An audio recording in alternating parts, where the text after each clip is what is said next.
Hello, everyone.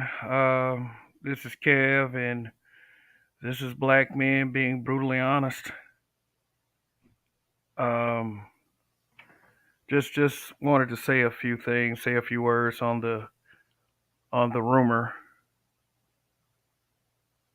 Um, I'm getting it from some reliable sources that this actually may be true, and I'm gonna do this broadcast as it is true. If it's not true, I'll take it down. But first off, I want to start off by saying this. And thank you for people who are already in the chat, by the way. Um, Look, I had a mother and a father. I had both. I had both from the first minute I spent in this world.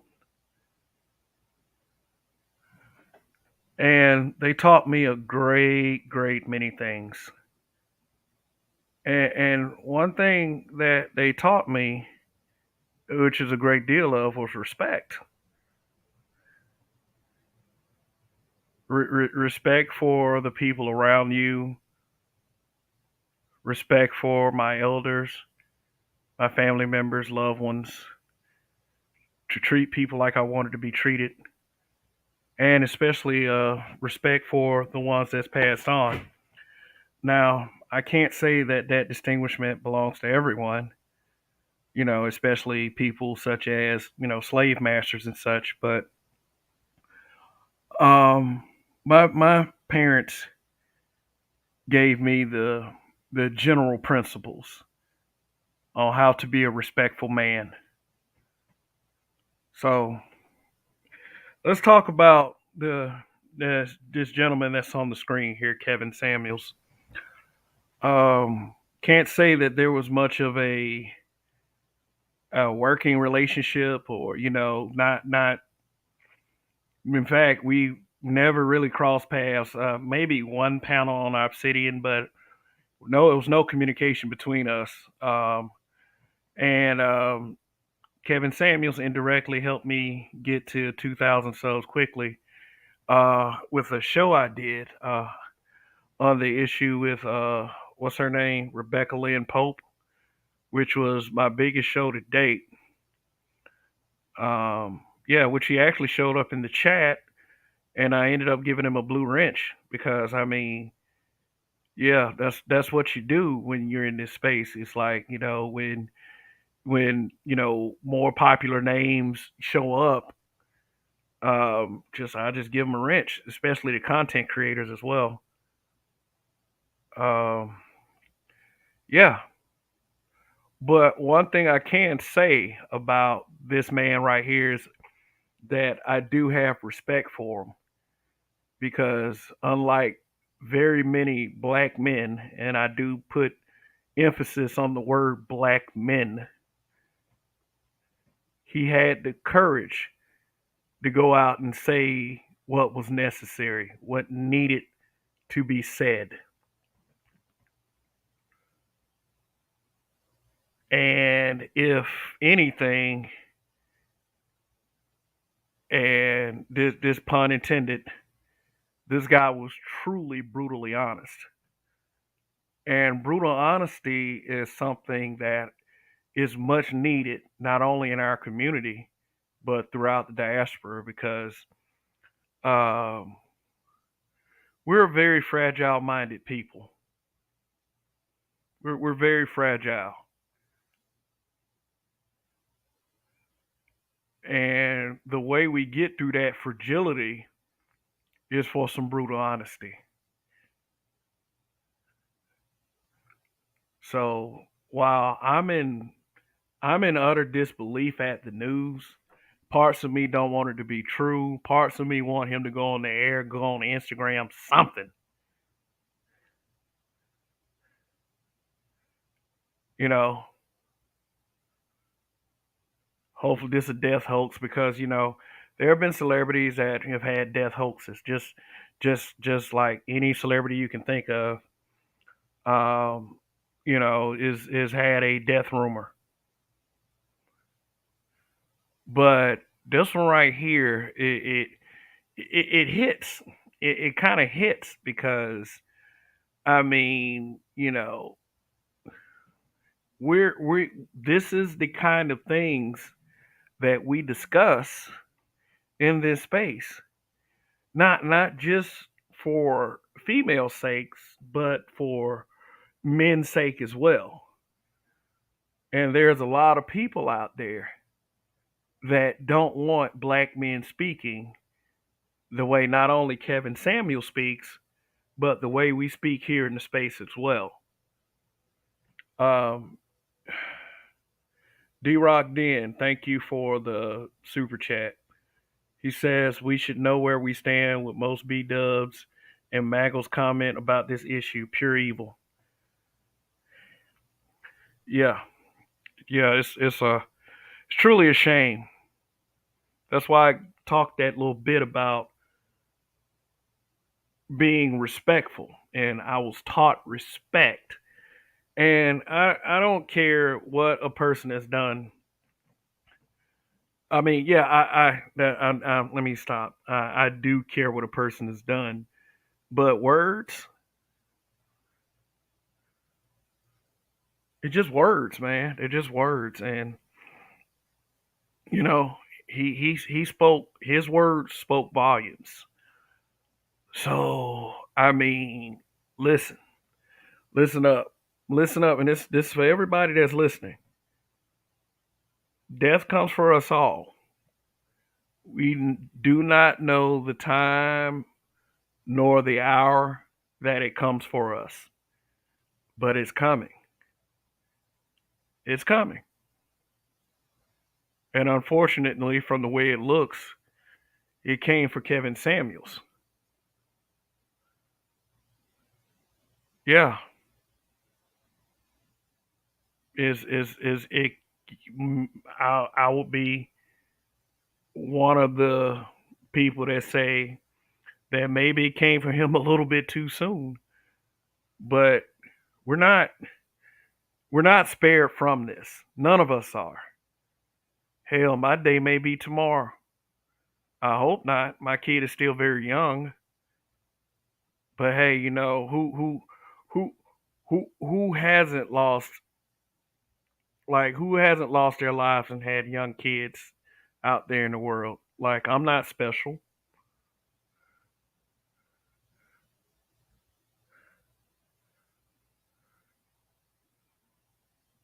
but it's like if I sound a little somber, yeah, I was not one of these guys that were on this platform or on social media hating on this guy. I actually commended and respected what he did. And I'm really trying to just kind of get through it a little bit. Just trying to get through these words a little bit before I go in on all the haters because I got a lot to say about that. But I mean, I don't believe that any of us are surprised that the haters are doing this because let's face it, they let me tell you something. Success at any level is going to be met with some hate. A lot of people felt as if it was supposed to be themselves and not him. Yeah. Feel me on that. A lot of people felt as if it was supposed to be themselves and not him. And look, everyone, you're not going to win everyone. You're not going to win everybody. I'm not going to win everybody. Guys like RPM is not going to win everyone. Guys like Raven Knight is not going to win everyone. Jamil Soward, Grinch, D Rock Den. We're not going to win everybody. And that's a fact.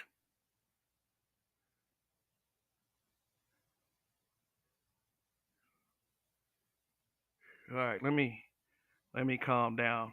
I'm getting what you call emotional. No, I haven't shed a tear. No, I haven't. I'm not trying to play hard either.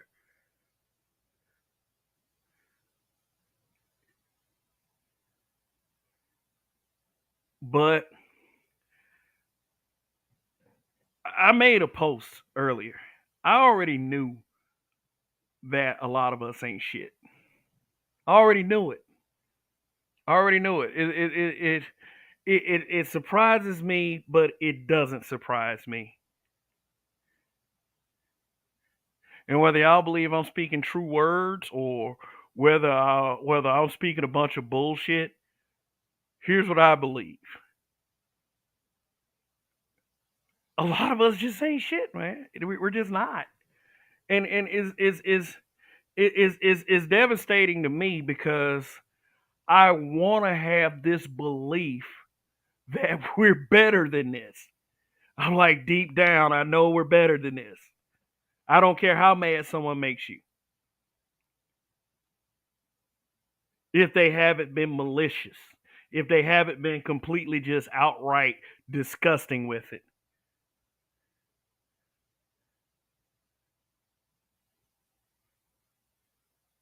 And what did this man say that was so bad? He told the truth. He told the truth. It might not have been in a way.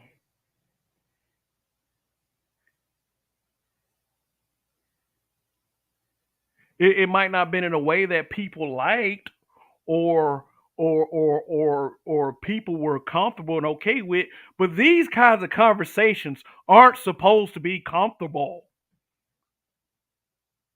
That's our problem. Black people want to be comfortable. We want everybody to take it easy. No, fuck that. Nah. Uh-uh. You don't deserve it. Not at all. So, if I'm uncharacteristically mean to certain folks and they don't know why, this might be it. Not to say that Kevin Samuels is like just changed the way I thought. Like I said, I've already knew all this stuff. Already knew it. Already knew these folks wasn't shit.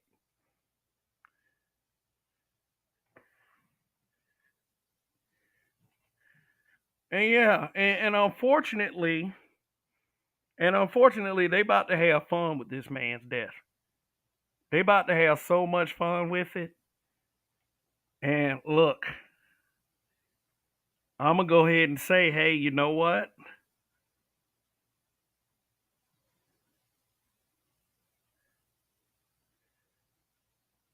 Just watch. Just just just watch.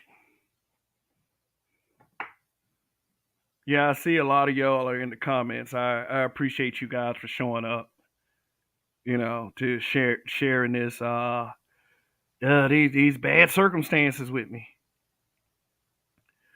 All right, Mr. Z. Now I'm going to respond to some of these comments, but look, man. I already know Black Twitter ain't shit. That's why I'm not on Black Twitter. They ain't shit. They ain't never been shit.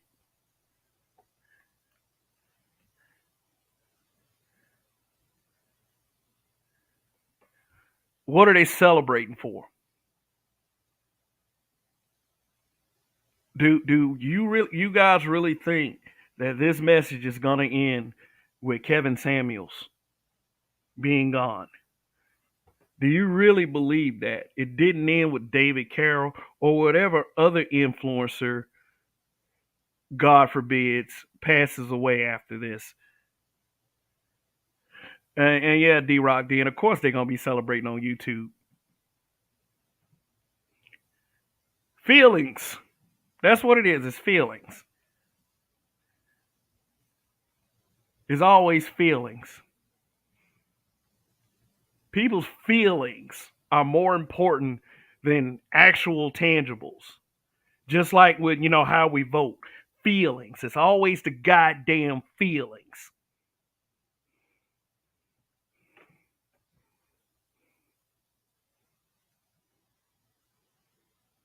Feelings. Their feelings were hurt. Because what? Because what he was saying was true?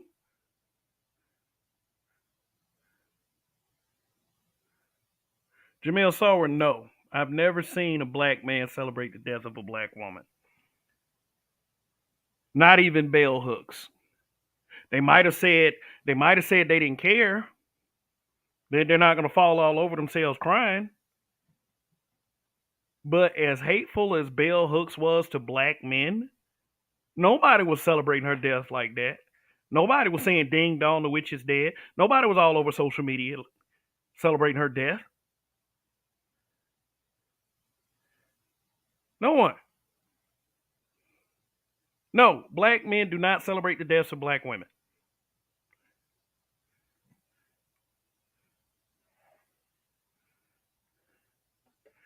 And a lot of us, and not us because I wasn't included in that shit. A lot of y'all said a lot of things, choice things about this man right here. And let's get it all out on the table. Calling him a homosexual, calling him a sellout. Let's deal with it. Let's deal with it. Lots of meaning. He stole my shit. We dealing with this right now.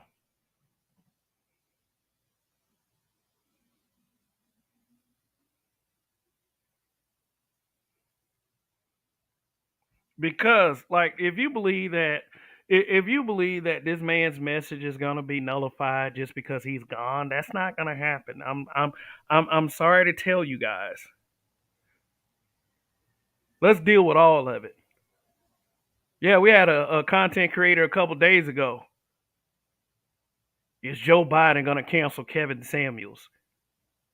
And every time I type comments, it ain't gotta agree with the collective. I ain't gotta agree with any of you, just like y'all ain't gotta agree with me. I never told anyone that you had to agree with me when I said shit like Kevin Samuels lives rent free in your heads. I never said any of that. I never said that you had to agree with me in those stupid ass echo chambers.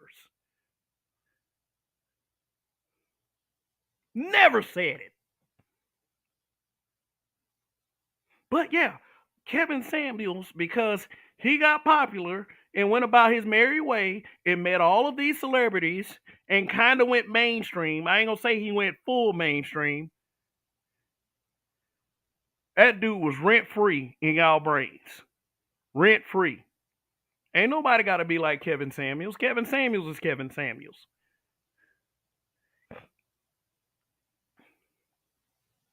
But damn, for a person that y'all were calling gay, homosexual, all that shit, he stayed in y'all brains a lot. A lot. A lot more than the normal average person. Shit, there were some black dudes that hated Kevin Samuels. Nah, I ain't gonna even say that either. I was gonna say hated Kevin Samuels worse than some of these sisters. Now, not after what I seen today. And I try to avoid it. Like, I've been trying to avoid the screenshots. I've been trying to avoid the articles shitting on this man that came out today. I've been trying to avoid all of that because I know what would happen, how I would feel about that shit.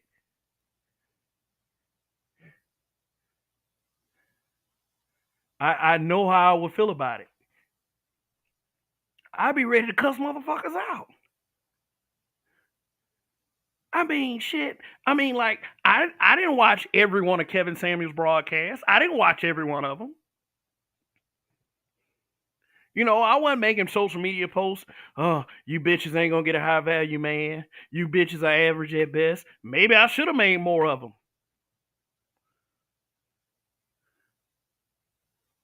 Yeah, infantry skills. He said this can't be real. He wasn't done yet.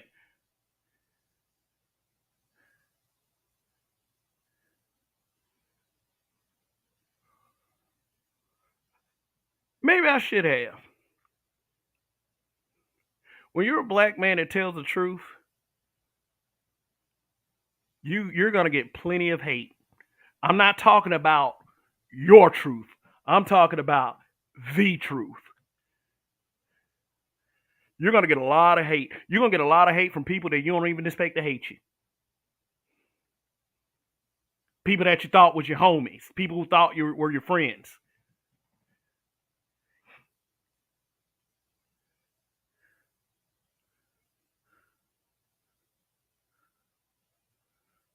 Philip D. Red Jr. Go ahead and say it. Black men are in their feminine feelings on Twitter.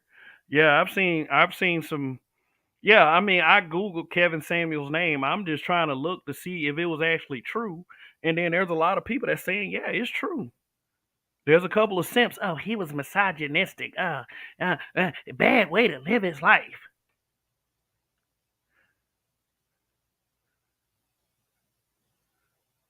You're right, Trail Bentley. Not your truth, the truth.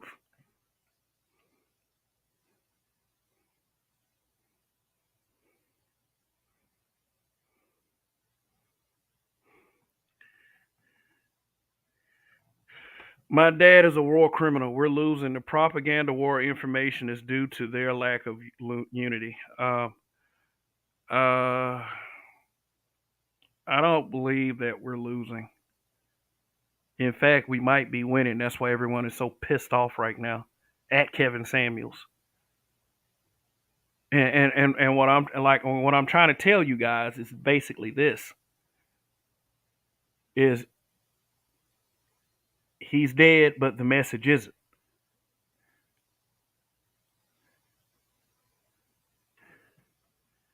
Soul Provider reacts. What's going on? I'm not changing my critique and opinion, but I'm also the type. I'm also not the type to be celebrating death. No, no, not at all. No, no. Why celebrate it? Why celebrate it? That message ain't gonna end till all black men are dead. I mean, shit. Even those who tried to give them, like, I'm getting a little bit more into it now.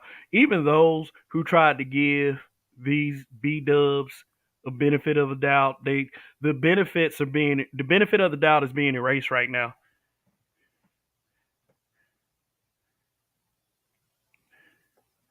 Rashid, babe, the kids take the vax.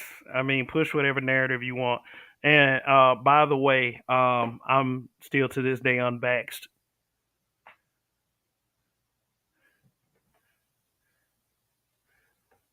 Wow. Is Um, listen up, guys. Like, be like Soul Provider reacts. Don't change your critique. Not because of this. And look, I've always been the one to say that, hey, you know what, black men, including myself, we need to take a better look at our health. But a lot of these dudes saying this shit, oh, you need to take a better look at your health. Them motherfuckers don't care. They don't care.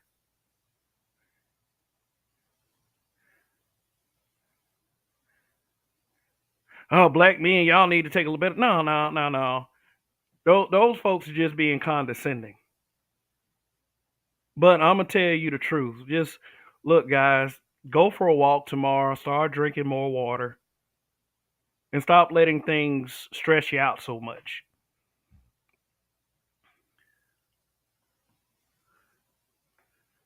Southeast Dusty, what's going on? How you doing, Toya? I'm being honest when I say that. I ain't gonna listen to these other little. Uh, all right. Trail Brentley says KS was 53. I'm 47. He was reportedly 56 years old. Mr. Z, absolutely. Let me put this comment up here. He said, tell them the revolution won't stop. Samuel's death won't stop the momentum, period. Okay, so I'm going to do exactly what Mr. Z says. The revolution won't stop. The momentum won't stop, period.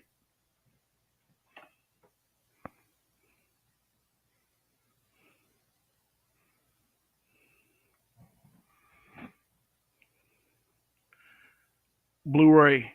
What's going on? You say you're gonna wait till it's confirmed, till it's definitely confirmed. Yeah, I said it myself. If if he is in fact still alive, then I'll probably end up taking this broadcast down.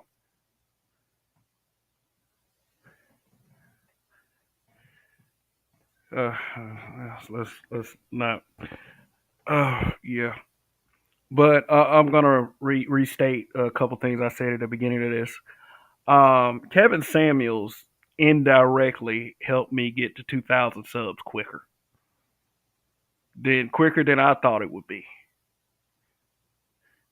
And look, guys, shameless plug, well, shameful plug actually.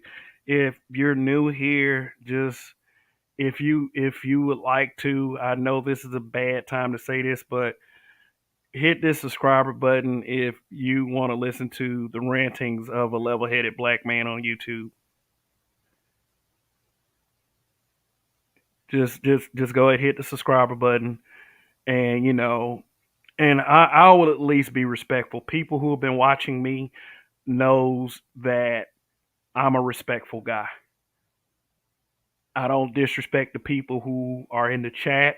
I mean, unless they come in here saying crazy shit, of course.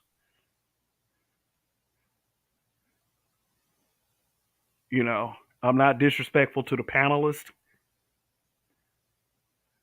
That unless they are being super disrespectful. But I don't know, man. It just like, look, I'm always gonna be on the side of the black man. Always. War Child, what's going on?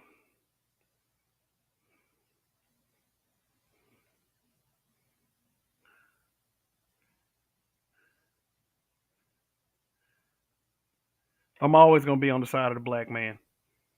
How you doing, Brittany?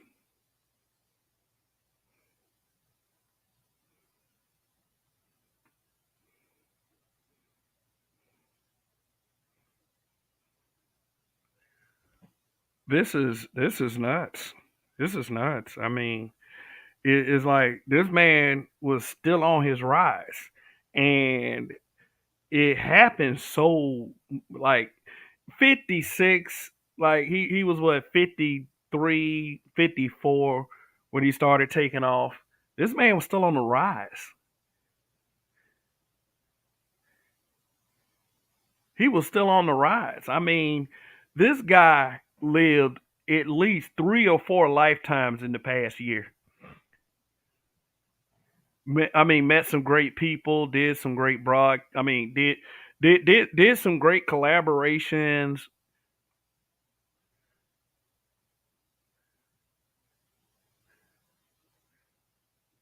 I mean, let you know not only with the high value man thing, but let you guys know that you had value as a man. It ain't just about all these people feeling shamed.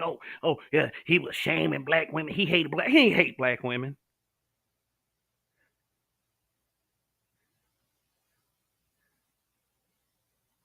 Every time, yeah, all critiques toward black women don't mean hate.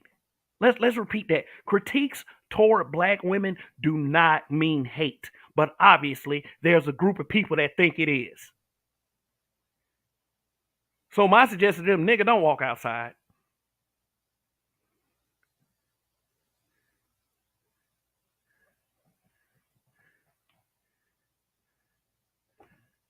If you don't want to be critiqued, don't get up out the bed.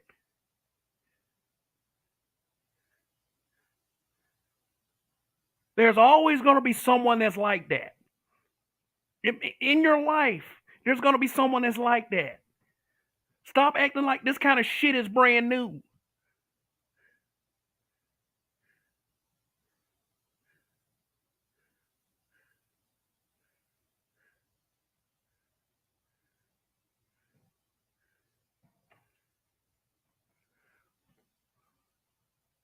Jesus Christ. I mean, whether you believe in Jesus or not, I just had to say it. God damn.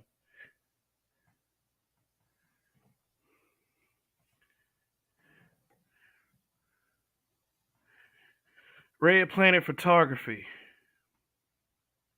says, no conspiracy theory, but whenever we get a voice, it gets taken from us. Huh. Wow. Ain't that the truth? That's not even a conspiracy theory. Whatever way it happens, it just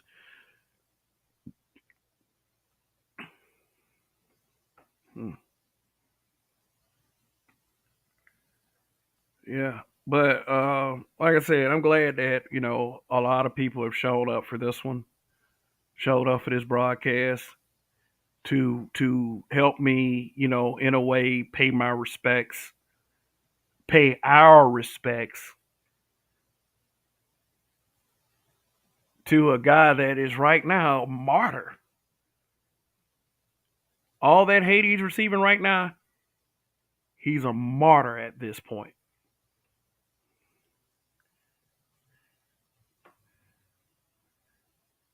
And for those of you who feel a loss right now, I'm sorry.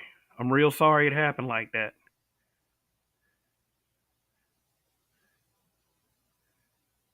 Real sorry.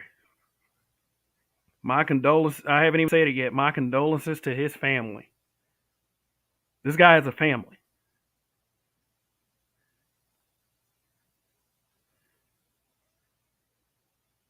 No matter what you think about him, he still got a family. Damn us into space. This man has a family.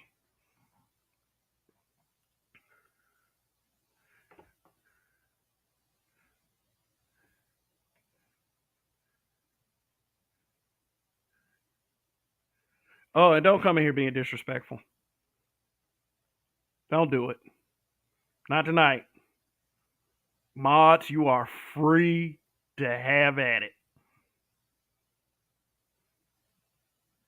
I always say, look, don't be so quick to block somebody. Nah, No, you're good. You're good with me tonight. Y'all good with me tonight. Patricia Coley, thanks for touching on that. It's not his age that took him. He did battle cancer. That's one thing I have in common with this man. We're both cancer patients. Well, former cancer patients. Yeah, I was diagnosed with acute myelogenous leukemia when I was 15, which is a cancer. And like myself, he beat his cancer as well. Cancer survivors. I will always have respect for a cancer survivor.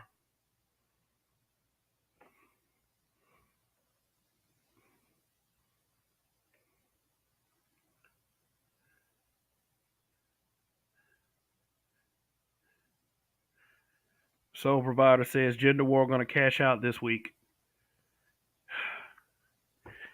Everybody just still wants to call it a gender war. It's a war of ideas because there are both genders on both sides.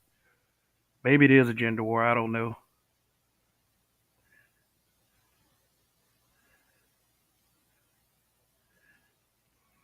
But like I said, a lot of people who believe, I haven't been the most spiritual lately. I grew up in a house where my mother told me to get right with God. But look, if you take heed to these words right here, the devil is busy, really busy.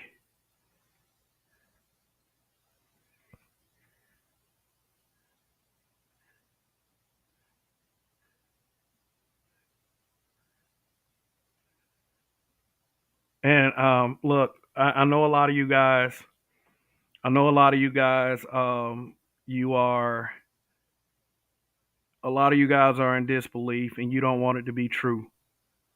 Um, Look, I'm right there with you. I'm right there with all of you. Clutch and stick. Attorney Dennis Sperling was introduced to his new wife by KS. He confirmed it. He has Kevin, Mummy Obsidian, and all the rest on speed dial.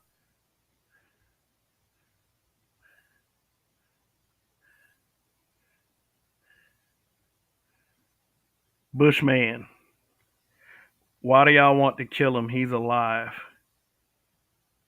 Uh, I don't want the man dead. I don't want him dead. But a lot of people out there do. Chemo is a death ticket. Somebody said chemo is death. I hope not. I mean, it's. I mean, I would say unlikely. It's I mean, it's shit. I'm a 30-year survivor of it, and one these things. If it's taught us anything, is to live our lives to the fullest. Don't focus so much on the BS.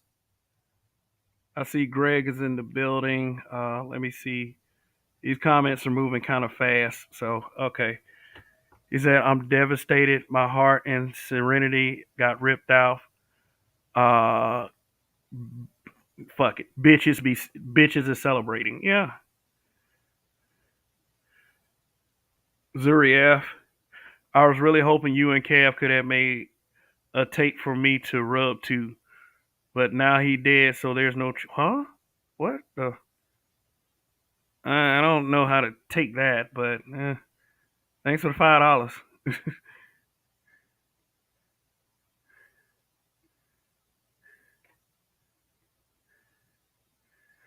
um, yeah,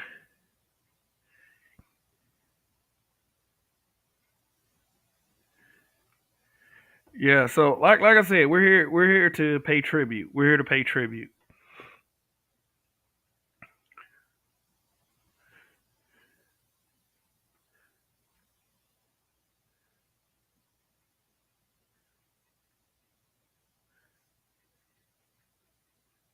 King T Dog.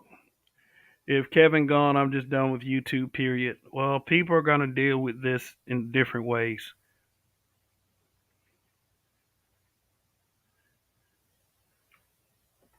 People are gonna deal with that in different ways.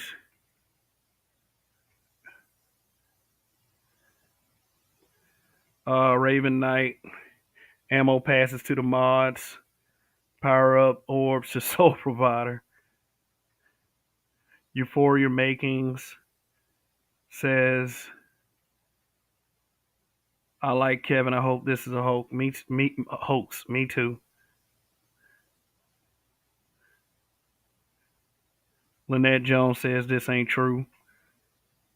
Like I said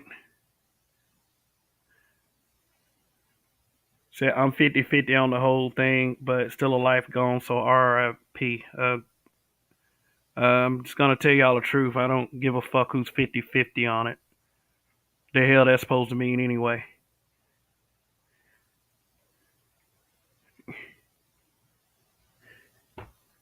Ivan Ray says, I don't rejoice in celebrating a human being's demise, no matter how much I dislike or didn't agree with them. We're all human. We're all human. Kevin Samuels was human as well. And he did it the best way he knew how. BZ says, how did he die? No one knows. Yeah, it hasn't even fully confirmed, but there is coming. A lot of things are coming from some reliable sources.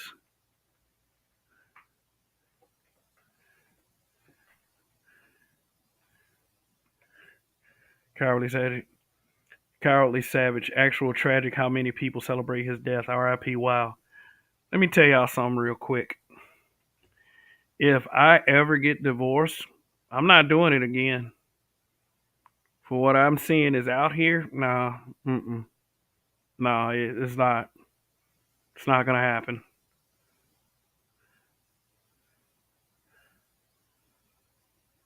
I'm sorry. I might meet a couple of good ones, but it's over with me. And I don't want to be the ones that will say uh hopefully not all are like that, but it's too many of them to tell who's who these days.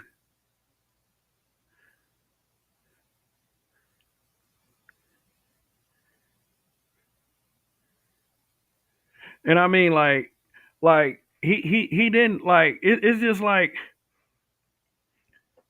Kittens Henderson. Death is enviable.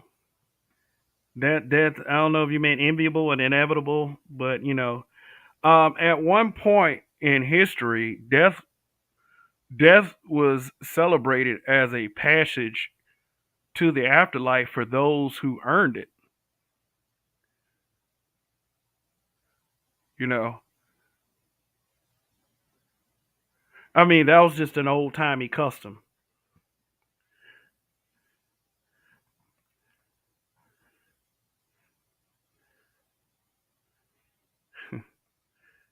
Winston Tokaisa said, I also think it's curious timing because I think KS is on next week's episode of Atlanta playing Roger Smith.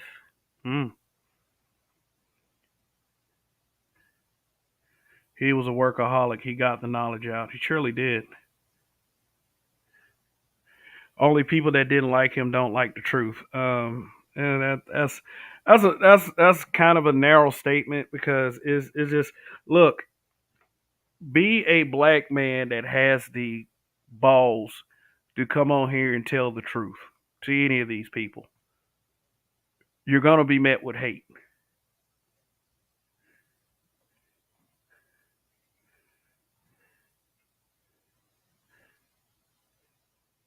You're gonna be met with hate.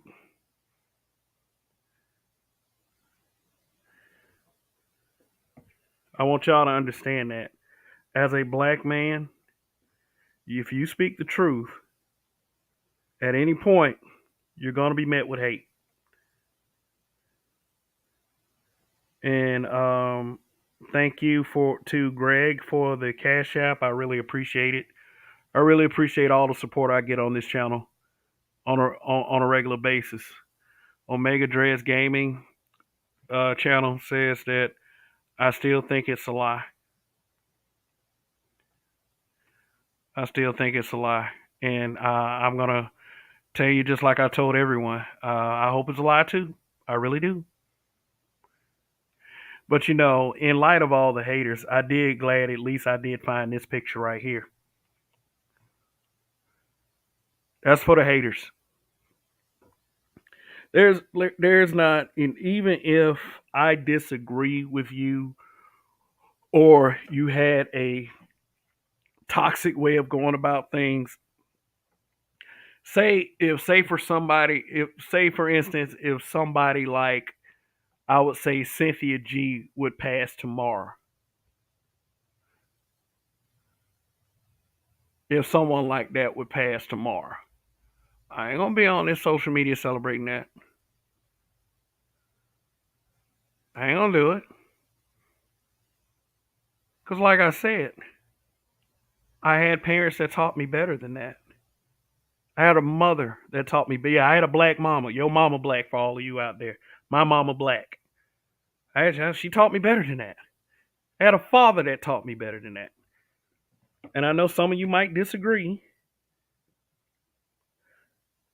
And I can't even ask you guys. I can't even ask you guys to say, hey, you know what? Let's be better than that. In the past, I might have been like, look, let's be better than to celebrate a woman's death. If that were the case, if that were the case,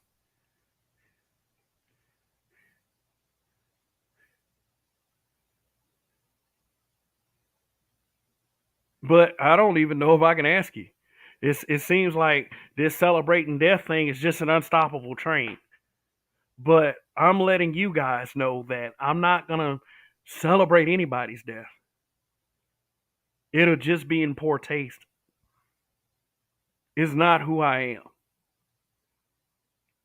Even if I were to die and people were to celebrate my death, hey, I'm still better than you because of that.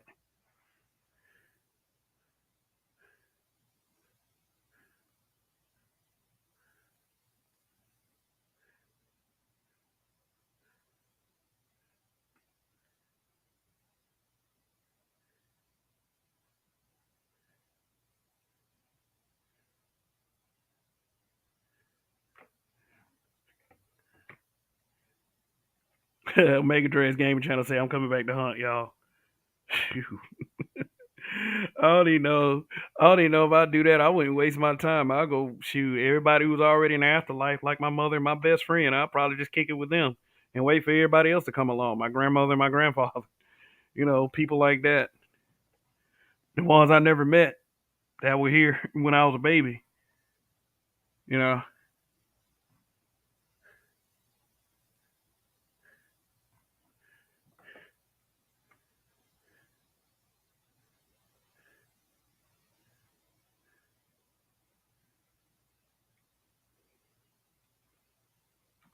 Nikki N. I'm not even gonna read that comment. The fuck? Karma for what? Hurting feelings? So y'all mean so y'all mean to tell me that hurting feelings is just as bad? No, I ain't gonna even. No.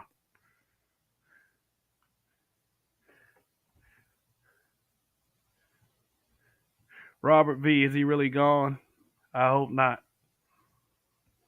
I hope not. But there's a lot of people that are saying he is. See, in fact, let's Google it. Let's Google Kevin Samuels real quick. Let's and I'll open up the panel. I'll open up the panel. Anybody who wants to come up and pay their respects or talk about the.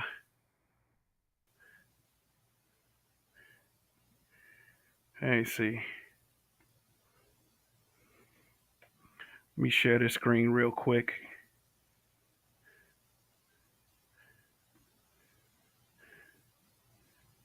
Let me see.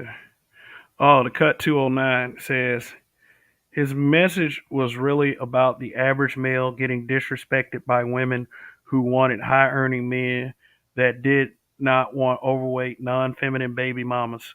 He told women to marry early. That's about their best bet. But thanks for the super chat. I really appreciate it. Let me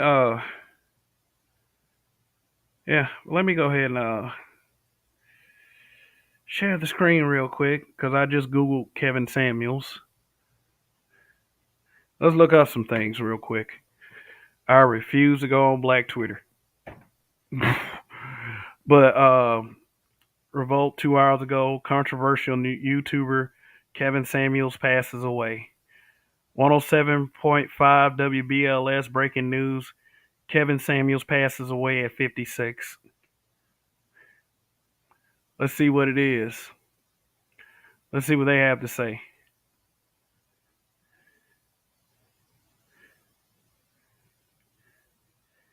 Breaking news. Kevin Samuels passes away at 56. Image consultant Kevin Samuels passes away at 56. Kevin Samuels was best known for his misogynistic views.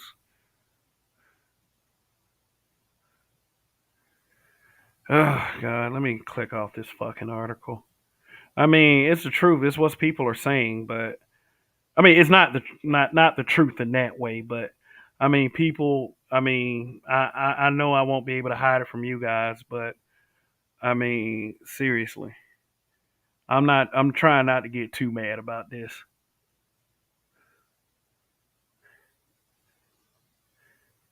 Oh, Mark Lamont Hill. So I've gotten confirmation from multiple sources that Kevin Samuels has passed away. Philip Lewis Revolt TV.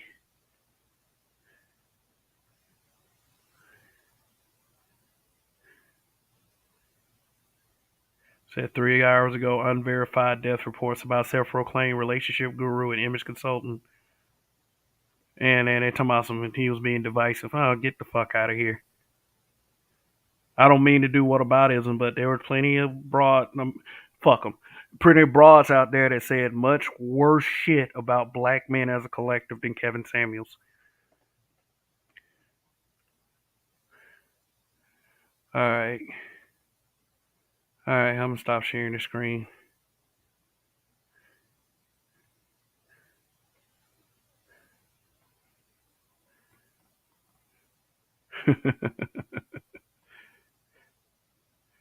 Yeah, yeah, guys. Yeah, look, like I said, you mods are very active. I don't care. I don't care. I don't give a shit tonight. I really don't give a shit any night, but it's, all right. But just look, you guys are on deck. So let me drop this. Let me drop this, and anybody, I'm gonna drop this link, and anybody that wants to come up and say a few words, then let's hear it.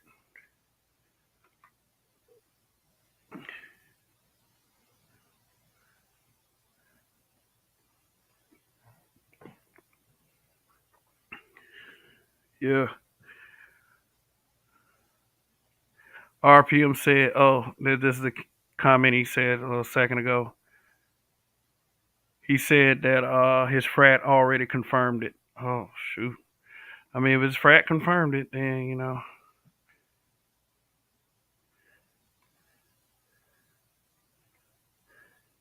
Gold Professor said, "I will not be merciful." All right, like I said, y'all got y'all can aim and shoot tonight. Comedian Miss Lips, what's going on? Hadn't seen you in a while. Too bad that it had to be these circumstances.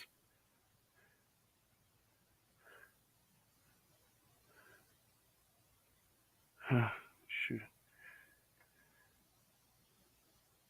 Rael needs his chopper wrench. Rael. Okay, let me see real quick. Let me see. Let me get. Yeah, I might have to hand out a couple wrenches tonight. Just hold on 1 second. Where are you, Rael? Where are you? There he is. There you go, Rael.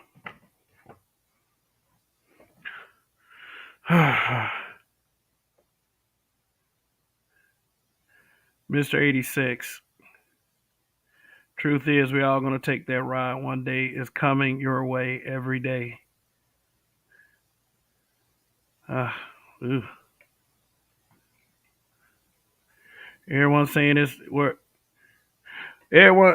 there's a lot of people saying it was a jab. Look, whether it was a jab or not, I mean, it is what it is.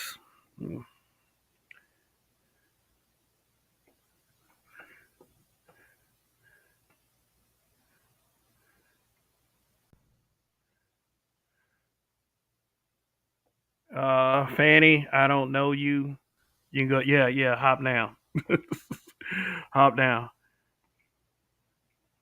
Peace to black men being brutally honest and South Chalet and Fist Caldomed.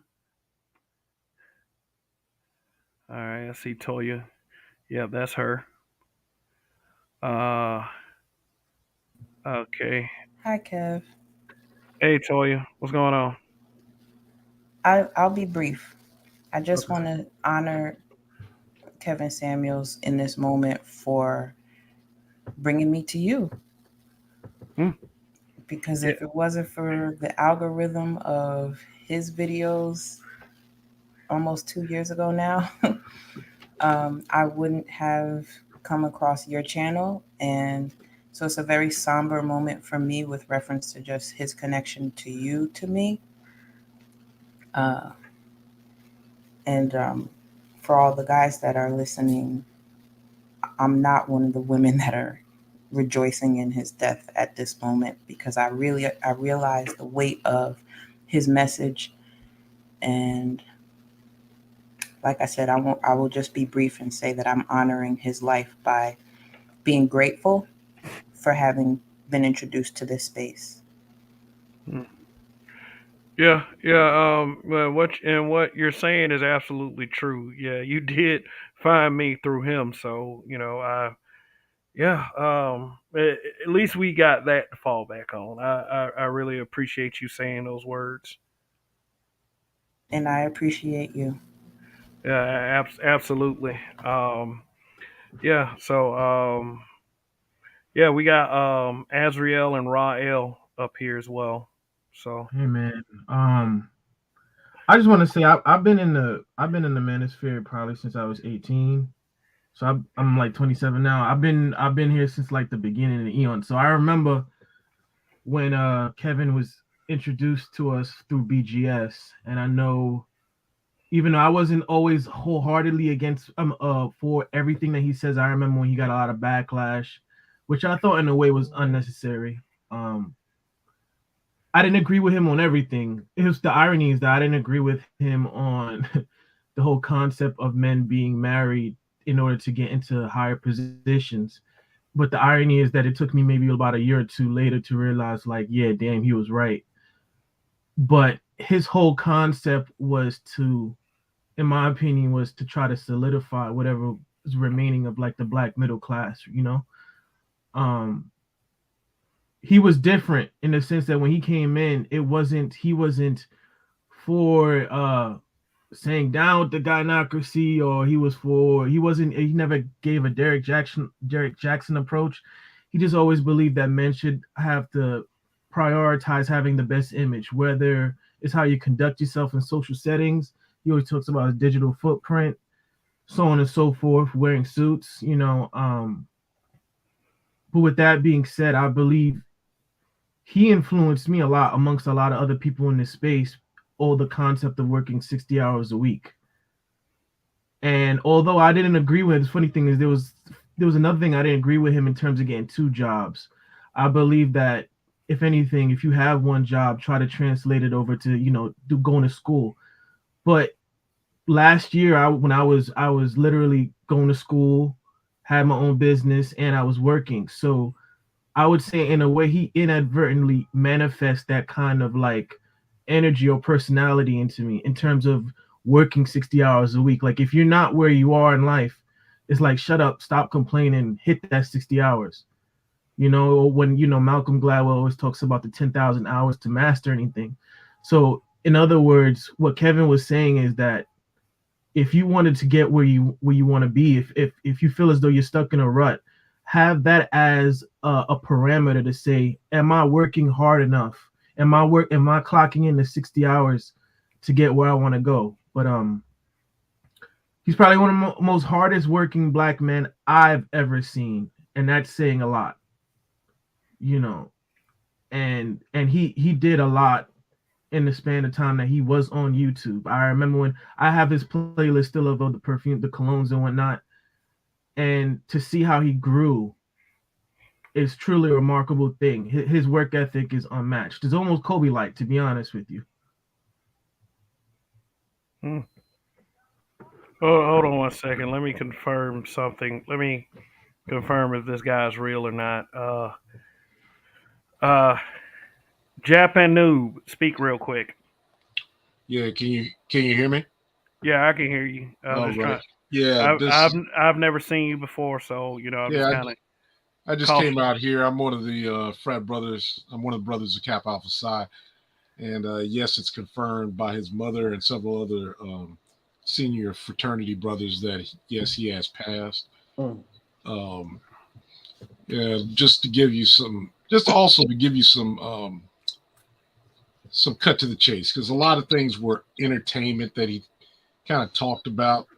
I mean, because you can't sell a message without entertainment, right? At least nowadays. But I don't think that he was trying to really beat down women. What he was trying to do is he was trying to, I say, throw the cold water of reality on some folks and let them understand that, hey, if you got 50,000, go find that other brother that's got 50,000. Y'all build something together. This is not about trying to run after the highest paid person so that you can have a life of luxury. And 9 times out of 10, most people are not going to be able to get into that type of rarefied air, as they say. So it's kind of like being in boot camp. You kind of hear the harsh message, but you got to pull out the words that they're Mm. giving to you. And I think that Kevin was trying to project that. But of course, if he said it in a very nice, innocuous manner, nobody would listen to him.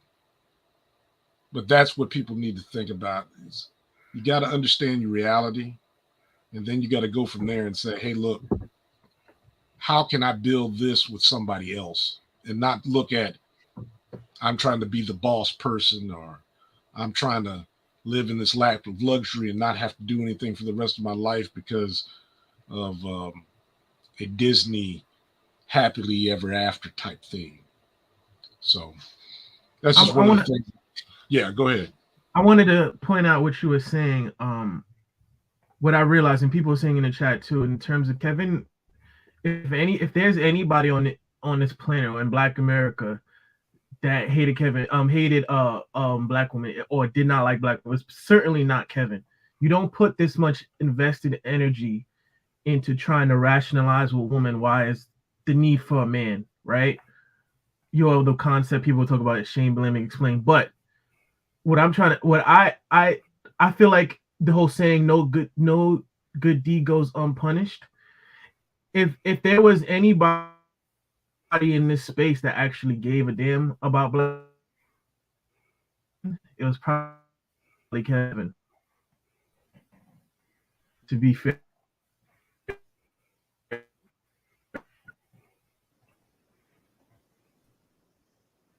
because Hey, you borging hard, Fan of Azrael. Borgia, bro. Can't hear you. You're broke. You're Borgia. You borging, Azrael.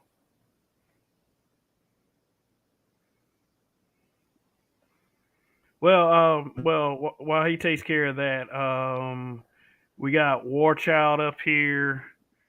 We got Mr. Z up here as well, and we got Rael. So I'll we'll get, go. yeah, Rael, yeah, because you were the first of them. Um, Peace, Kev. Peace to the panel and chat. He's still going. You're gonna have to meet him up, Kev, Yeah. because he Hey, doesn't know. Azrael, you borging real hard. Drop back out and then come back in. Go ahead, Rael. um, First and foremost, let me say rest in peace to Kevin Samuels.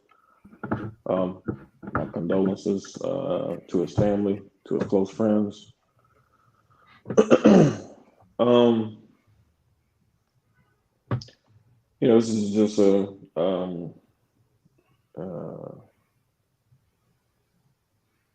very unexpected event. Tragic, to say the least.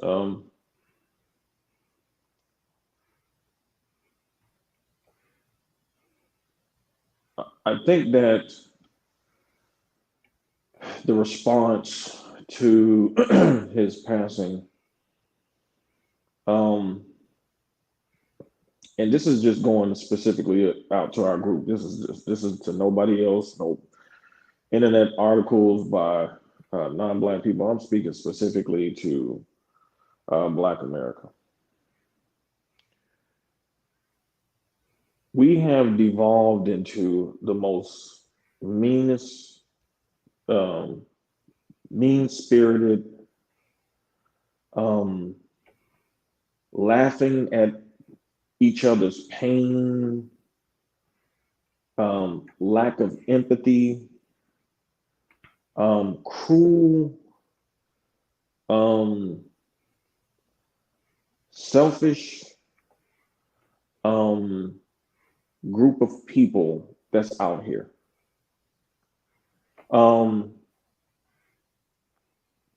You know, we tend to mix reality a lot with entertainment. And if entertainment is more a part of your life than the reality of life, your priorities are in the wrong place.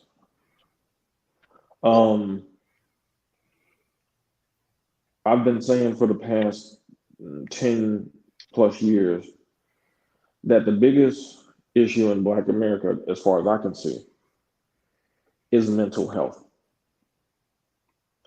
Um, we we the type of people who we like to talk a lot of toughness, but we don't really want to deal with a lot of the personal issues that we have had.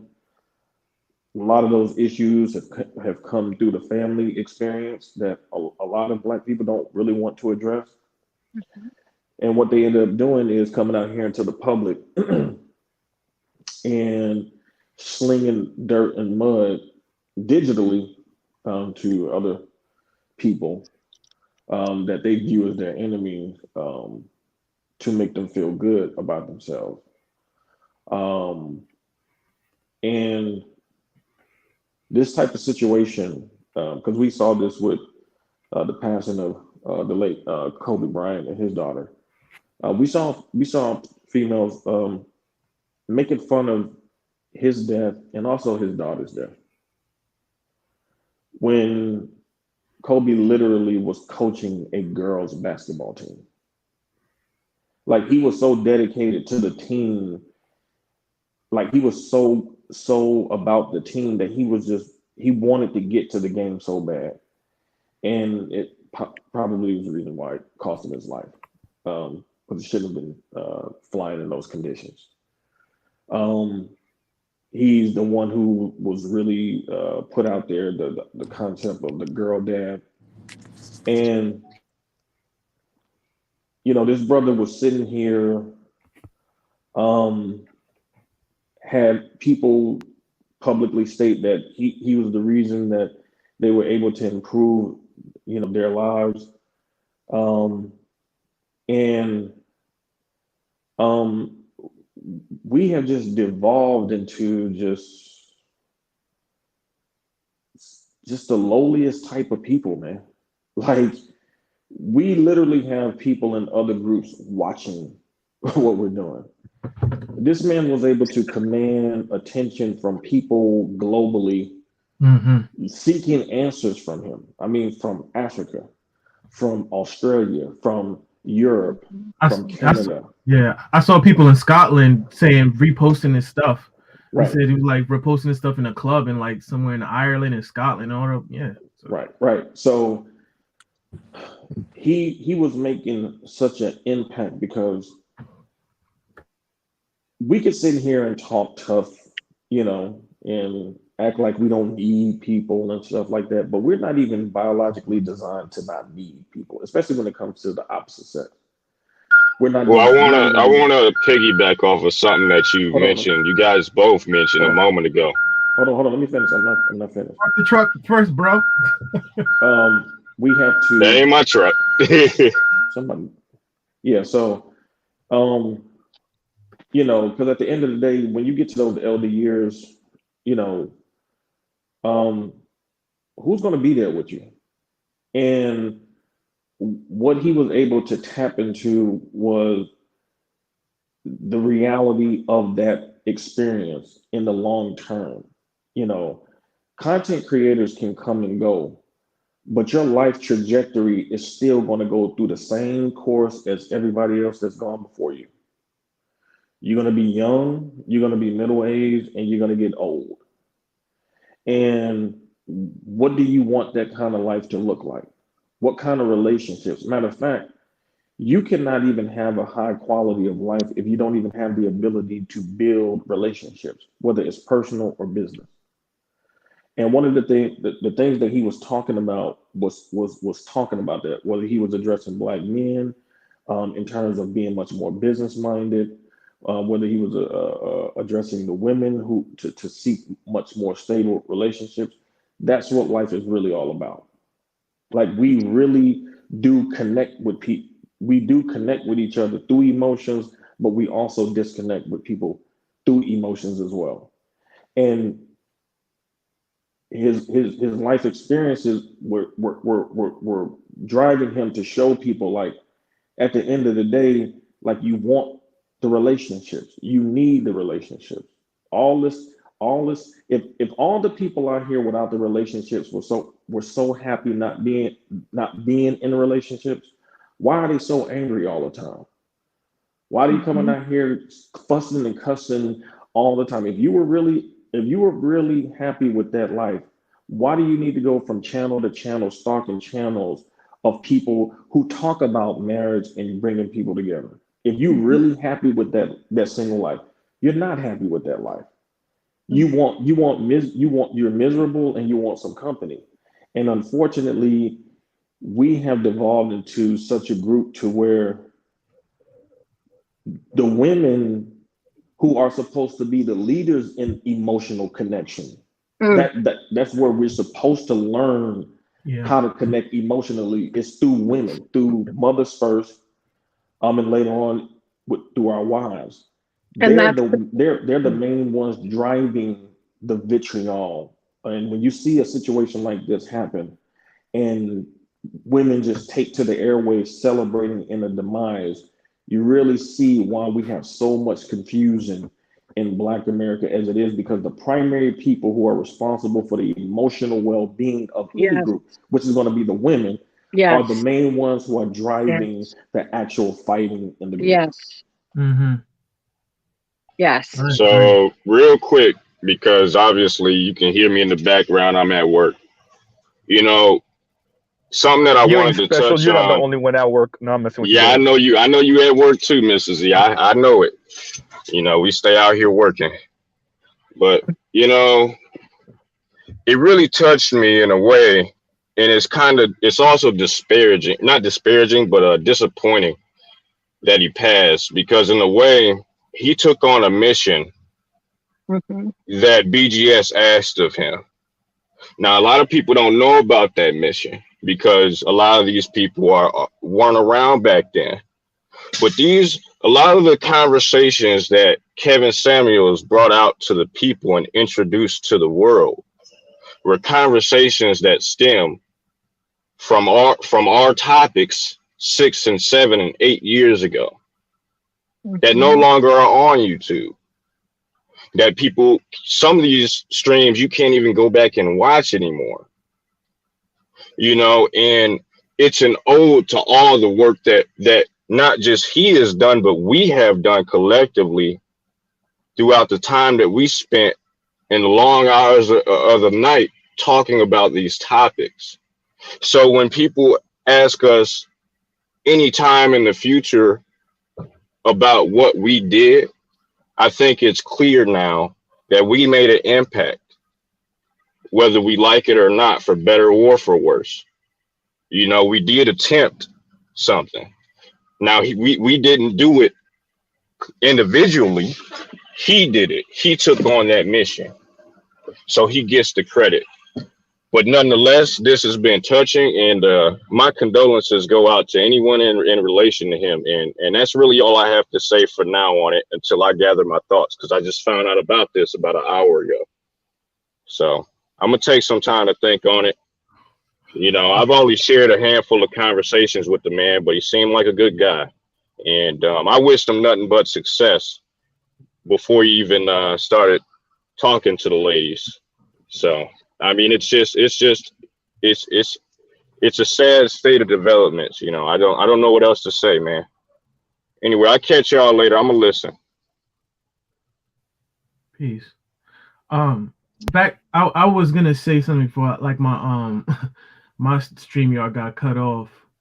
I was saying, as Black men, sometimes it's almost like no good deed goes unpunished, and out of all Black men in particular, I think he was the one probably that gave a damn most to about anything in regards to Black women. I mean, he had the stats of, you know, in terms of them being by themselves, the rise of homelessness amongst women, and the mere fact, and I know he had this feeling, especially particularly with his mom not being married and being by herself, right?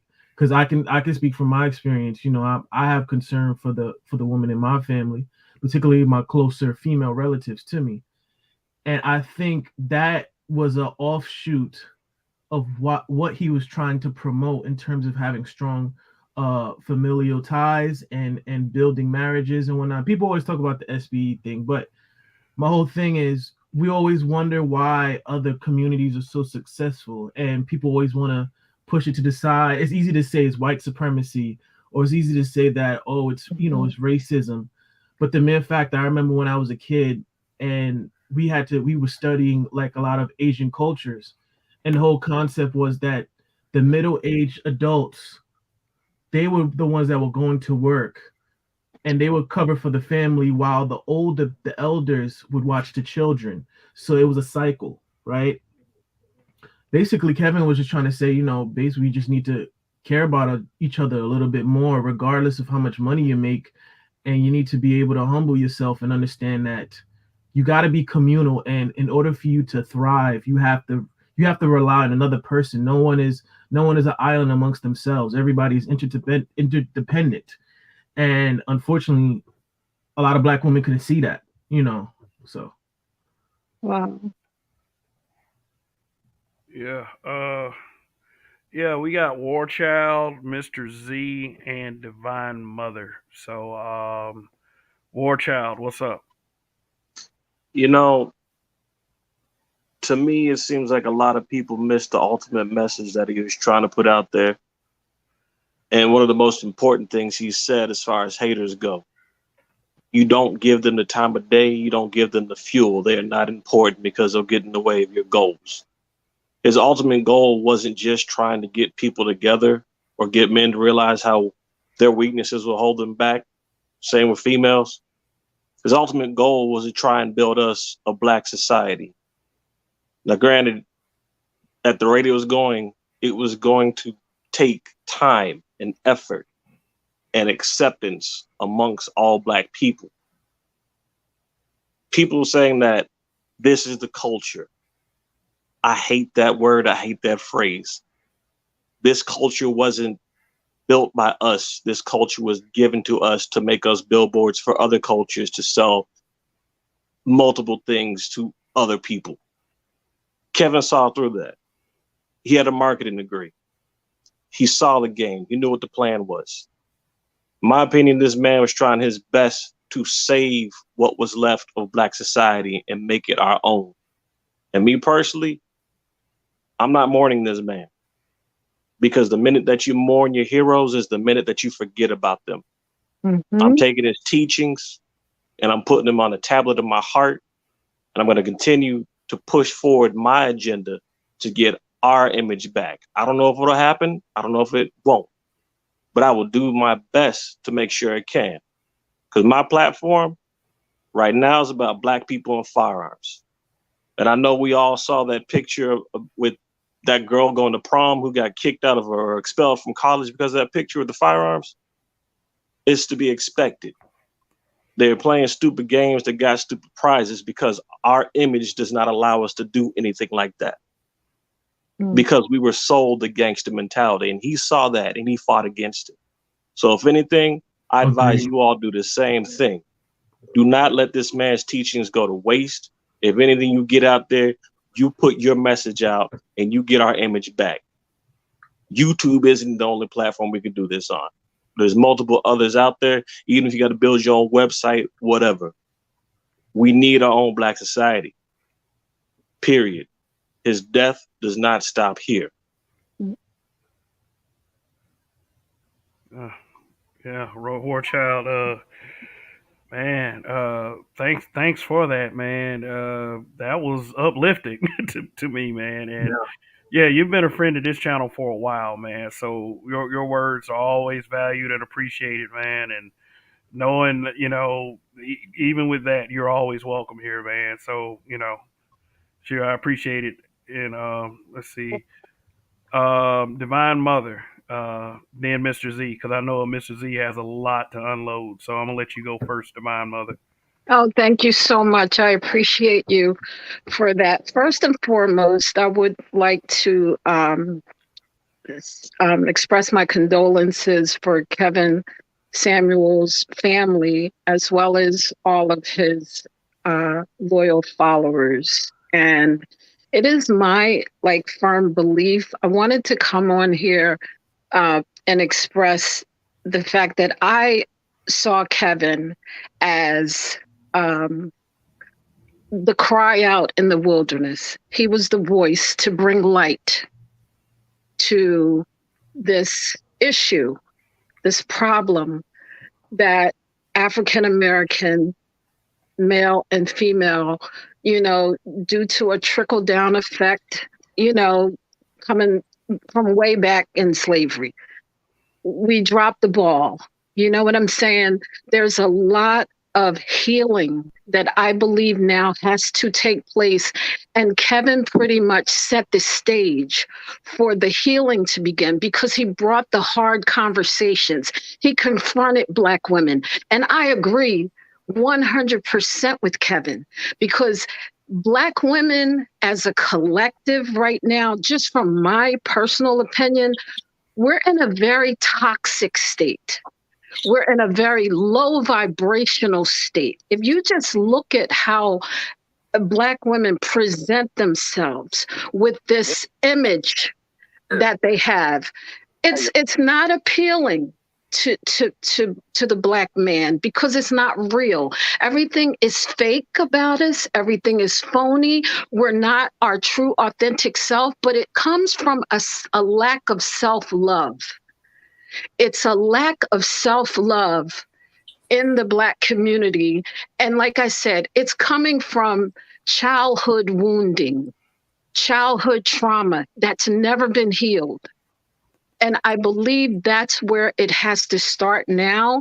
And like I said, I'm actually sitting here. I actually put together a program for women. It's called the Be the Empress Challenge that addresses these issues because we're lacking in our spiritual connectivity, the mindset that we wake up in the morning with, how you start your day, what your thoughts are, what you're thinking, what you're focused on, our health and well-being. We're suffering in that area, our business and our financial stability. We're suffering in those areas. And we're also suffering in our love and relationship areas, which is why you see, if you turn on the news and you see our young boys out here on the streets killing each other every day. Why? Who parented those boys? Where's the mom? Where's the love? Where's the nurturing? Where's the emotional? Like the gentleman just said earlier, we are the mothers to teach this. But if we're cursing young boys out at an early age, sit down, motherfucker, you stupid. If we're doing all this, we're killing our children. And they're growing up with these childhood wounds. And it's on us as the mothers. It starts with us. So yes, Kevin did start this dialogue, but now it's time to heal. And yes, the Black women are offended, and I don't give a damn who are offended because he brought light to a subject that has to change. And we have to find our way back to who we are, our authentic selves, our divine feminine, because that's the only thing the Black man is going to respect. That's it. And that's when we can collectively come together. We have to humble ourselves, see what Kevin was trying to bring about, and then start from there. Start listening to the Black man. You guys are on, you were so pro Kevin because he was your voice. But this is where the women are not listening. They're not listening because they're completely out of their divine character, completely out of divine character. When I look at these videos and I just see Black women, we look collectively, we look like a bunch of fake, just whores. How we throw ourselves on videos and shake our asses and put on, oh my, it's horrible. And it's like, okay, you may excite the man to want to, excuse my French, fuck you, but that's about it. It ain't going no further than that. And I'm listening to a lot of men who's just turned off by that. So much so that they'd rather deal with the brothers instead of the sisters now. Because who are we? Where are we? We have to represent something different. And I'm not going to continue on and talk about this, but if there are any women out there who's listening to my voice, ladies, we have to do better. We are the mothers. And this is spiritual. There's a spiritual side of life, and we're not leveling up to that. We are in such a distorted energy. We're in a distorted energy right now. As African American women, we're in a distorted masculine energy. And the only way to bring balance to that, we have to get to know our true selves, our true identity, step into that feminine energy again, so that we can start to balance the disparities in the Black African American community. So, brothers, thank you so much. I like I said, Kevin, he didn't hurt my feelings at all. Yeah. Nothing he said hurt my feelings, because I saw the bigger picture of where he was going with it. And anybody who got their feelings hurt, it was almost like he was shining a mirror to get you to look at yourselves a little bit deeper, because there is a problem. Just look out on the streets to see what our sons, collective sons and daughters, are doing to each other. The young Black men are becoming an endangered species. They're killing themselves. I have 3 Black sons.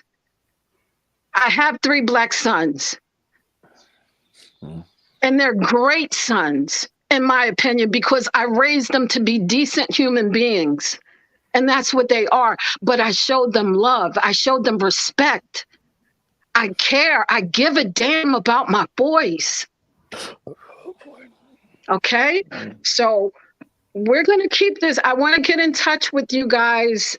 And like I said, support you in whatever it is that you want to do in terms of continuing Kevin's legacy. I have your back. And just like I said, you can reach out to me. I'm going to even leave my phone number here. No, you know what? I'll get in touch. I don't want people. Don't do that. Yeah, I'm not going to do that. But guys, I definitely want to follow up with you. Any support, any way I can be a support to you, please just let's continue this. Because like I said, Kevin was here for a season. True, to just bring this to light. That's it. And he vanished just like that. He did his job. Just like that. So that's letting us know that he was just here for a season to drill it. Well, and he had to be controversial in order to bring this thing up to the surface. So now that it's staring us dead in our face, what are we going to do about it? Ladies, are you going to deny it? Hell no. You can't deny it. We have to do better, and we can do better. We can do better. We will do better. We will do better. Thank you, gentlemen. Thank you so much. Thank you, Divine Mother. Like. Absolutely. This is what a female elder sounds like. Yeah. I'll say something, Kevin. Yeah, go ahead. Go ahead, Dre. How you doing? Now, I was probably one of the first ones that would always get on here and run panels, and we would, especially around here now, and we would have, our different viewpoints on men and women in relationships. Now, I've never handled things with as much tact as this man did. I'm kind of blunt. I hit pretty hard. I will admit that this man right here, the loss we have today is more important than a lot of us ever know. The tactics this man carried to get people to have the conversation. At one time I even thought, hey, I raised my children. I'm a horrible father, this, that, and the other. But I didn't have the tact with them to say, hey, this is how things are. I just came and hit them hard.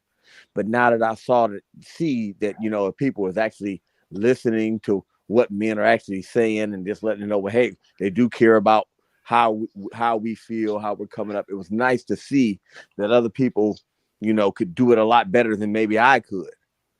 And to lose a person like this right now, like I said, I've just interacted with them on panels and stuff. I'm actually hurt. You know, for a person like me, you already know if I'm sitting my ass down and not working, you already know it must be something serious. But then I look about and I sit back and I think about every black man in my life that I saw was trying to do something. I remember another gentleman who was like a father figure to me. Everybody disrespected him, treated him, and the only thing this guy really did was be cordial, try to help people, do what he should do in the community. I remember it was a gentleman right now who used to live on my street, who used to go up and down the street, clean the whole street. Everybody thought he was a crazy fool and all that. I sit there and laugh now because I'm that gentleman. Walking up and down the street, keep the whole neighborhood clean if you can. Do your part. And it's just, you know, somebody, if this man ain't even, you know, in the ground yet, funeral arrangements ain't been made. And it was just like, oh, he ain't shit. I'm happy he gone, this, that, and that. And it's just like, wow, you see, like, yeah, dog, you didn't even get 5 minutes of respect. I mean, all these women out here, you sitting up here talking all this mess. These women better just step up, especially the ones who y'all done turned your life around and maybe you done found a relationship. All you women need to be making channels and stepping up to do something if it was really that important to you. Otherwise, your ass would be sitting up there dying alone with a damn dog. I mean, it's just a point like that. I don't have a tact for like that. It's just the fact is this motherfucker sit up here and wasted the last year and a half of this man's life trying to help y'all have a better life. Mm-hmm. And you motherfuckers can't give him one fucking day. One damn day with some fucking respect. But the last year and a half of his life, this man sitting up here trying to make sure that you don't spend the rest of your fucking life alone. Yep. What the fuck is wrong with you? And you wonder why niggas don't want to be around your ass no more. Yep. You wonder why. Because I hate to say, 90% of y'all ain't shit. And this man sit up here, knew that most of y'all wasn't, but was still trying to save your ass anyway. That's going to show you this man believes in God, which I don't. Because I think ain't no fucking way that you can sit up here, but he was still praying out for hope. But y'all, no offense, y'all people on that he was sitting there talking probably caused him all the stress that he went through. You guys my sitting girlfriend up said there that. on the panels, won't listen to shit, won't even agree that fat meat is greasy. You motherfuckers are worth 2 dead flies. And that's the fucking problem. This man spent his whole half a year in his life, last year and a half of his life, and that's all the respect you can give him? Come on now. At least have the decency. No, I don't even know. Yeah. The men in the manosphere shouldn't do shit. This is what we do. The men, take this as a learning fucking lesson. Just sit back and say, every broad that say something bad about this man for that bullshit, every broad that even co-mingles with a female who says something bad about this, they are for fun only. Not dating. At best. Nothing else. I ain't even gonna lie. You shouldn't even have them for fun. Give them no time a day. If she was on fire, piss the other way. You know, it's funny. I started getting problems when dealing with women that I know. As soon as I started posting up his stuff, like I'll post up videos or record his videos, like little snippets.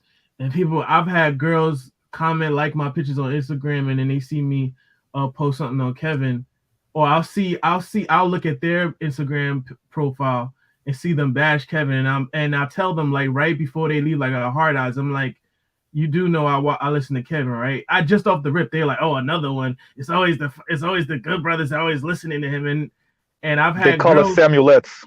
Yeah, I know it's funny. I know one girl right now. She's like, "Why you listen to him so much?" And I'm like, what is it that he's saying that's wrong? But in essence, because of his whole not rolling over, doing what the fuck they want to do. Yeah, and they don't realize nothing. Yeah. He was trying to save these dumbass broads from realizing that what? Because the next younger generation is this. The last hope y'all had was this dude right here. Right. Y'all had the last hope y'all had was this dude in this generation. It's over with.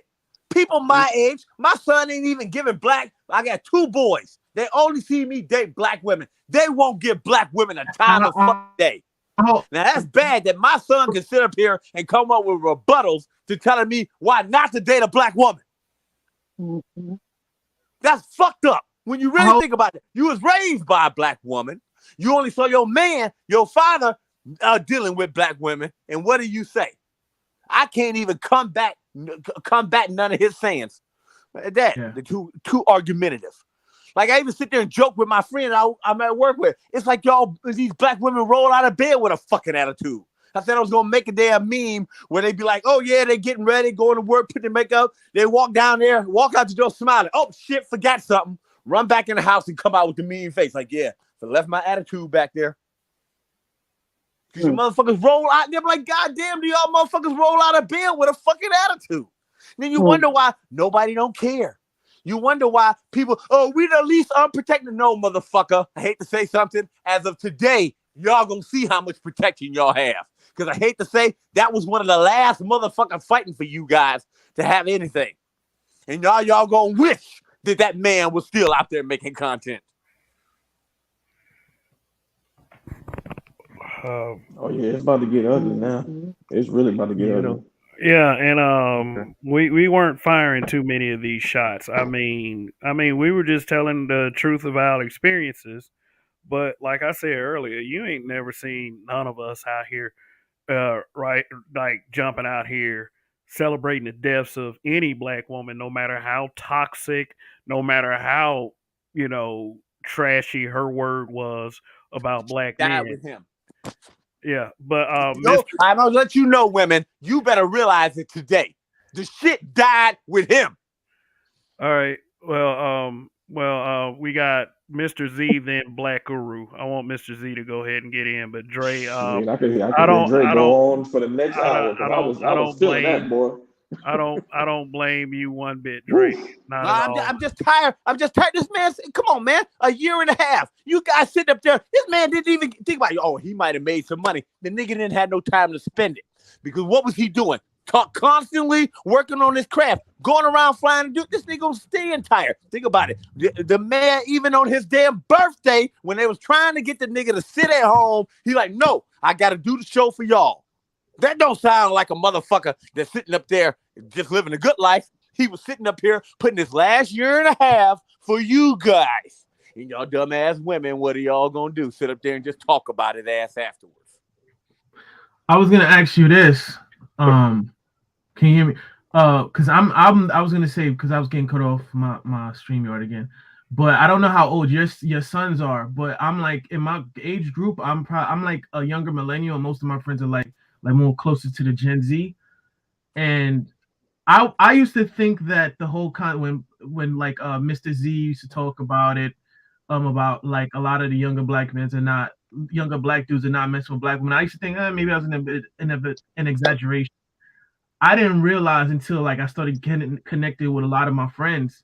Like I only know probably out of maybe like 10 of my friends, only excluding me, or maybe 2 of them might be dating black women. Like one of my friends, he just had a kid, and it's with a woman that's not necessarily, she's Caribbean, but she's not black. And I have another friend, he just had a kid with a Mexican woman. Like they're either dating women from the Caribbean that are non-black, or they're dating a Hispanic woman that are from here, or white women. And I was shocked. And it's like a lot of the stuff I'm echoing in terms of what the manosphere would talk about. And I'm like, oh snap, like Mr. Z and all them dudes were right. Like a lot of these dudes. And when I found out that one of my friends has a kid by a Mexican woman, and the baby shower is in like 2 months, and I realized, I asked my friend, like, oh wow, that's crazy. He like, yeah, he doesn't even touch black women at all. He's like, at all. Like he'll never get into, he don't even have like sex with them, he says. So my son the same way. But I got 2 boys. Won't get black women the time of day. That's a fucked up thing. When you sit up there and say, wait a minute, you done only seen your dad mess with black women. Your mama's a black woman. And then what do they say? They're too combative, too argumentative, too much mouth. Everything's a damn fight. I'm like, well, and then what can I say? As another black man, and I'm trying to convince you to date black women, how the fuck can I bring you back when you come up with shit like that? And you only, think about it, the boy ain't even 21 saying that shit. Mm-hmm. Mm-hmm. Well, how in the world can you sit up there and say, if these women don't sit up here and smack some of these young girls in the head and get them on that, then now you want to sit up here and talk about, look, unless the motherfucker make $5 billion a month, I still ain't listening. I mean, think about it. They see this shit. Will Smith giving this bitch every damn thing she wanted in her damn life. She got him treating them like shit. On top of that, you got your motherfucking kids that you birthed, that came out of your nutsack, that you gave them everything you wanted. You got no rules. I support you on all fucking endeavors, give you every damn thing your ass want, and your own kids telling you that your mama should have been with somebody else. How the fuck does that feel? Yeah. Why the fuck? I ain't gonna lie, motherfucker. You lucky you ain't my kid, because your ass would have been out my house that same fucking day. You know what? Bitch, if you wanted to be with that, then get the fuck out of my house. Mm-hmm. We always compare Carlton to Will, and I'm like, people always say you never hear Alfonso Ribeiro. You never hear about his wife doing some crazy stuff. You never hear a peep out of him, or he's going through some stuff. You never hear stuff with Alfonso. It's always Will in the news getting embarrassed and getting dragged and being emasculated. You know. Yeah, I did a broadcast about that, but let's go ahead and let Mr. Z get in, like, real quick. I know he's been waiting, so I'm tapping on my fingers. I'm a whole skeleton now. I'm dead. No, now you're a prophet, man. You're a prophet. Hey, tonight Drake can have my time. I'm telling everything he's saying tonight. Everything. Man, I ain't even gonna lie. Remember how I said I needed to come back? This is gonna bring me back, man. Okay. Oh yeah, but yeah, I mean, and I do understand these reactions. So don't get me wrong, people. I do understand. But Mr. Z, go ahead. Okay. Mr. Z, sadomasochist over here, number one. Send all your broken women this way. Look, I've been scrolling the interwebs, reading the Twitters, watching the live streams, and sisters are celebrating. They got the good times music. Give me a second. There's a bike want to make noise now. It's as if they time it on purpose for when Mr. Z is talking. I promise you. But yeah, so I've been searching the throughout the interwebs, and so sisters are celebrating. We already know this, like Dre was saying. It is an affront. Kevin was a threat, because Kevin, all he did was put a microphone in their face and say, okay, let's see what you're talking about, right? And what Kevin did was disabuse a lot of women of their delusion. Yeah. And that is an attack. I don't think we at this point, it's a good time to take a moment and pause and see the progress of the manosphere, the Black manosphere, specifically over the past decade or so, right? And the reason why I'm asking us to pause and think about it is because we have women's back to the rope, to the point where they're outwardly saying now. It's things that we've known, and every once in a while somebody would say it, a woman would say it, but now they're openly saying, be delusional, forget reality, right? Be delusional, forget reality. That's a reaction to Kevin. That's a reaction to the Black men in the Black manosphere, right? Because Kevin was showing them how delusional they are. He put a microphone in front of you, right? Not even put a microphone in front of you. You call him. He asks you a set of questions, and then you finally get to see, just for a second, just for a glimpse, he shows you how stupid you sound, how insane you sound, how delusional you sound, right? When Kevin starts telling them, all right, so the lifestyle you want, what type of man could afford that? What's the percentage? And it's so interesting to watch them say 1%, 2%, 0.5%. And when they register how insane they sound, right? That is an attack on them. The reason why you see them celebrating is because they truly think it ends here. Finally, this guy is gone. Now the roaches will scatter, because remember, Black men are not human beings. We're not we're insects. We're some horrible little creatures, right? So now we'll just scatter and just disappear because Kevin died. and like I said earlier, they call us Samuelettes, right? You had women calling in. You had 23-year-olds that Kevin could be their father, sassing him, right? Kevin could be their father twice over, sassing him and trying to be condescending to him, telling him who wants average anyway, right? You had women calling in, telling Kevin a man is his money. You had women calling in, telling Kevin, well, I make this, he needs to make triple more than me. She makes 60, you need to make triple more than her, so that's 180. How many men, pause on even black men, how many men in America make 180 or more, right? Now, a lot of this is bluster, we understand that, right? But when Kevin tells the young lady, and remember, this is when he really exploded, that average at best. When Kevin tells the young lady he's average at best, the reason why that's an insult to women is because being average is an insult to women. They see the term average as an insult, the word average, when most people are average.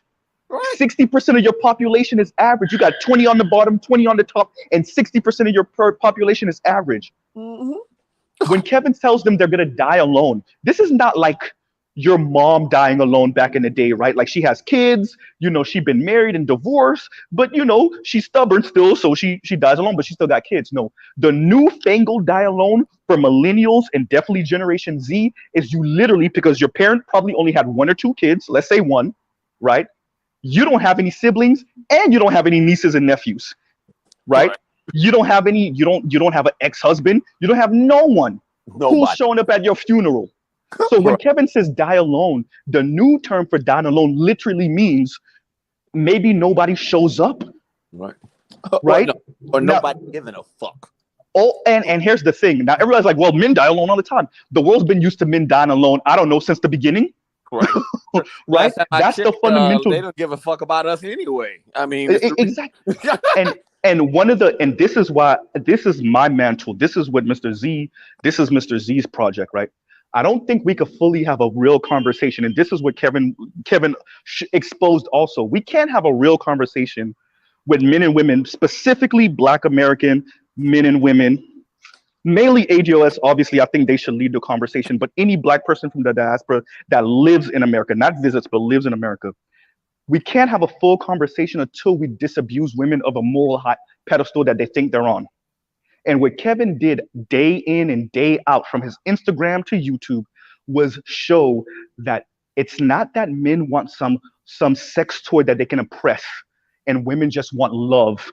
That's not what's going on. And what he's exposed every single time he turned that camera on is that these are some selfish, self-interested, cold, calculated women. The dumb ones, the smart ones, the light-skinned ones, the dark-skinned ones, the heavy set, the slim ones, right? The ones making 150, the ones making 100K. You see what I'm saying? No, not even that. No. Let's do this worse. The ones that's unemployed, all the way to the ones that are in the corner office. The ones that are single, the ones with 3 kids. Yeah, right. And what? Real quick, Dre, because the reason why that's important, that's a response to Oprah. Thank you. That's a response to Sarah Raphael, whatever, I forgot her name. That's a response to Ricky Lake. That's a response to all those talk shows in the 90s and the early aughts, pretty much from the 80s, the 90s, and the early aughts, that acted like women were morally superior to men. Right. That tried to speak about Black men like Black men are on the DL. Black men don't make enough. Black men are sexist. Black men want to be racist men. And when Kevin puts the camera on and says, these are your daughters. These are the daughters of those women that were on Oprah's show. These are the daughters of the women that were on Ricky Lake's show. These are the daughters that were on the CNN special talking about ain't no eligible Black men. What Kevin was, I can't find a man on my level. Yeah, I can't find it. And then you got people like Rebecca Lynn Pope, even her knowing that these women are full of shit, still going on and placating women by saying, well, there's not enough eligible men, and that's one of the issues right now. Right? And what Kevin, and I'm gonna end out in a minute, what Kevin showed, because he answered her before she even said that, right? Because obviously he's been pretty much focusing on women for the better part of 2 years. is he answered everybody by saying, actually, men still make more than women. Yes, even in the black community. As a matter of fact, black men make so much more than black women, even with our higher than normal population in prison, we still make more than black women as an aggregate. We still float the black community. And we have something like 30%, 33% of black men are convicted felons, and we still make more than black women in aggregate. And when you see all of that put together, of course they're gonna celebrate Kevin's death. Of course they're gonna. You can't expect them not to celebrate Kevin's death, because Kevin took away their ability to say we're morally superior to you. All we want is to be loved, and you want to try to oppress us and be like these white patriarchs from the 1950s. Every black man is Harpo and Seeley. I mean, Harpo and Mister. No, I got one better for you. Every black man is one of the characters in Waiting to Exhale. Yep. Thank you. Yep. Thank you. I was about to say every black man is one of the dudes that either you're doing well in life, but you're doing well in life, but you have horrible sex, or you're in the DL, or you're a Pookie or a Tyrone, or you're abusive, or you're gonna leave her for a white woman. Like every single character in Waiting to Excel. That's how. And black women have been being encouraged by academia to talk about black men like that for the better part of 4 decades. And Kevin and the Black Manosphere have stripped them of that. So expect them to continue to celebrate, because they think it ends here. And I'm with Dre 100. Bitch, it just began. Now that we see y'all celebrating his death, y'all ain't seen nothing yet. And here's the worst part. Here's the worst part. I gotta end with this. If you think you're gonna run to white men, bitch, you got another thing coming. Hell yeah. You think you gotta run to white men? You have no idea what Kevin did. Because when I used to watch live, I used to see white dudes. When I was trying to work on my CDL, there's a white dude that he puts out these videos for your CDL and whatnot. He was in the comments. You know how many white sports stars were in the comments watching those videos? Yep. Right? So y'all got another thing coming. If y'all think, go ahead. I was gonna say, not to cut you off. Travis Kelce, if you guys know, remember when Cam Newton said what he said, and you had that girl named Kayla Nicole go off on him. Travis Kelce that was his ex, babe. Now that was his girlfriend, but now he just broke up with her. I'm gonna just say this one thing too. Last thing. I've been on interviews, and I've been in, because I work in like more corporate setting and sometimes in certain offices.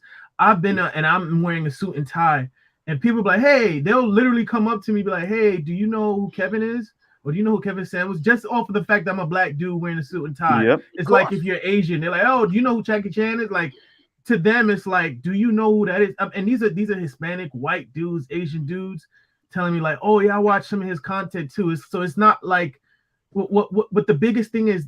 A lot of black women were mad that he was airing our dirty laundry as no, not airing out our dirty laundry. Very important. Airing out their dirty laundry, because black men have been being aired out for decades. I don't even want to go all the way back to the turn of the 20th century. I don't even want to go back there, right? To Sojourner Truth. I don't even got to go back there. Let's start the clock at 1960 or 1970. Let's start the clock there, where Black Panther women were talking about black men are talking white and sleeping black. I mean, talking black and sleeping white. Guess what? Quiet as kept. The sisters were doing the same thing. Could somebody tell me who Angela Davis married? A white woman. See what I'm saying? So they were doing the same thing. Now, because white media wanted to keep, and white society largely wanted to keep the back and forth going, they pretended like they actually believed black women. They gave them a microphone. Unfortunately, black women who knew in the beginning that, oh, this is a play, and we just gonna try to use this to get into academia and make our money and beat upon our men a little bit. Them bitches never told their daughters that it was all a lie. So now their daughters grew up truly believing that they're morally superior and they're better than their male counterparts. That's the fundamental difference. Real quick, Dre, the women that's coming from the 1960s, 1970s, they knew it was a bullshit lie, but they did it anyway to make some more money, right? To get into higher positions. But their daughters and granddaughters truly believe that they're better than their male counterparts. Then, because black men understand the game, the goal now is to go meet some naive ass non-black man and marry him and then stay up under him. Unfortunately, what Kevin exposed with his videos is that them motherfuckers are up on game anyway. You ain't saying shit because even if they not listening to Kevin, they listen to somebody like Rollo Tomasi. If anything, they're Right? up on more. I'll pause right there. Y'all go ahead. Yeah, they're up on more game than the average black dude because they have no vested interest in the community. These are not their women. Right. So like they see you from a mile away. They don't have any emotional attachment to you. You don't look like their mother.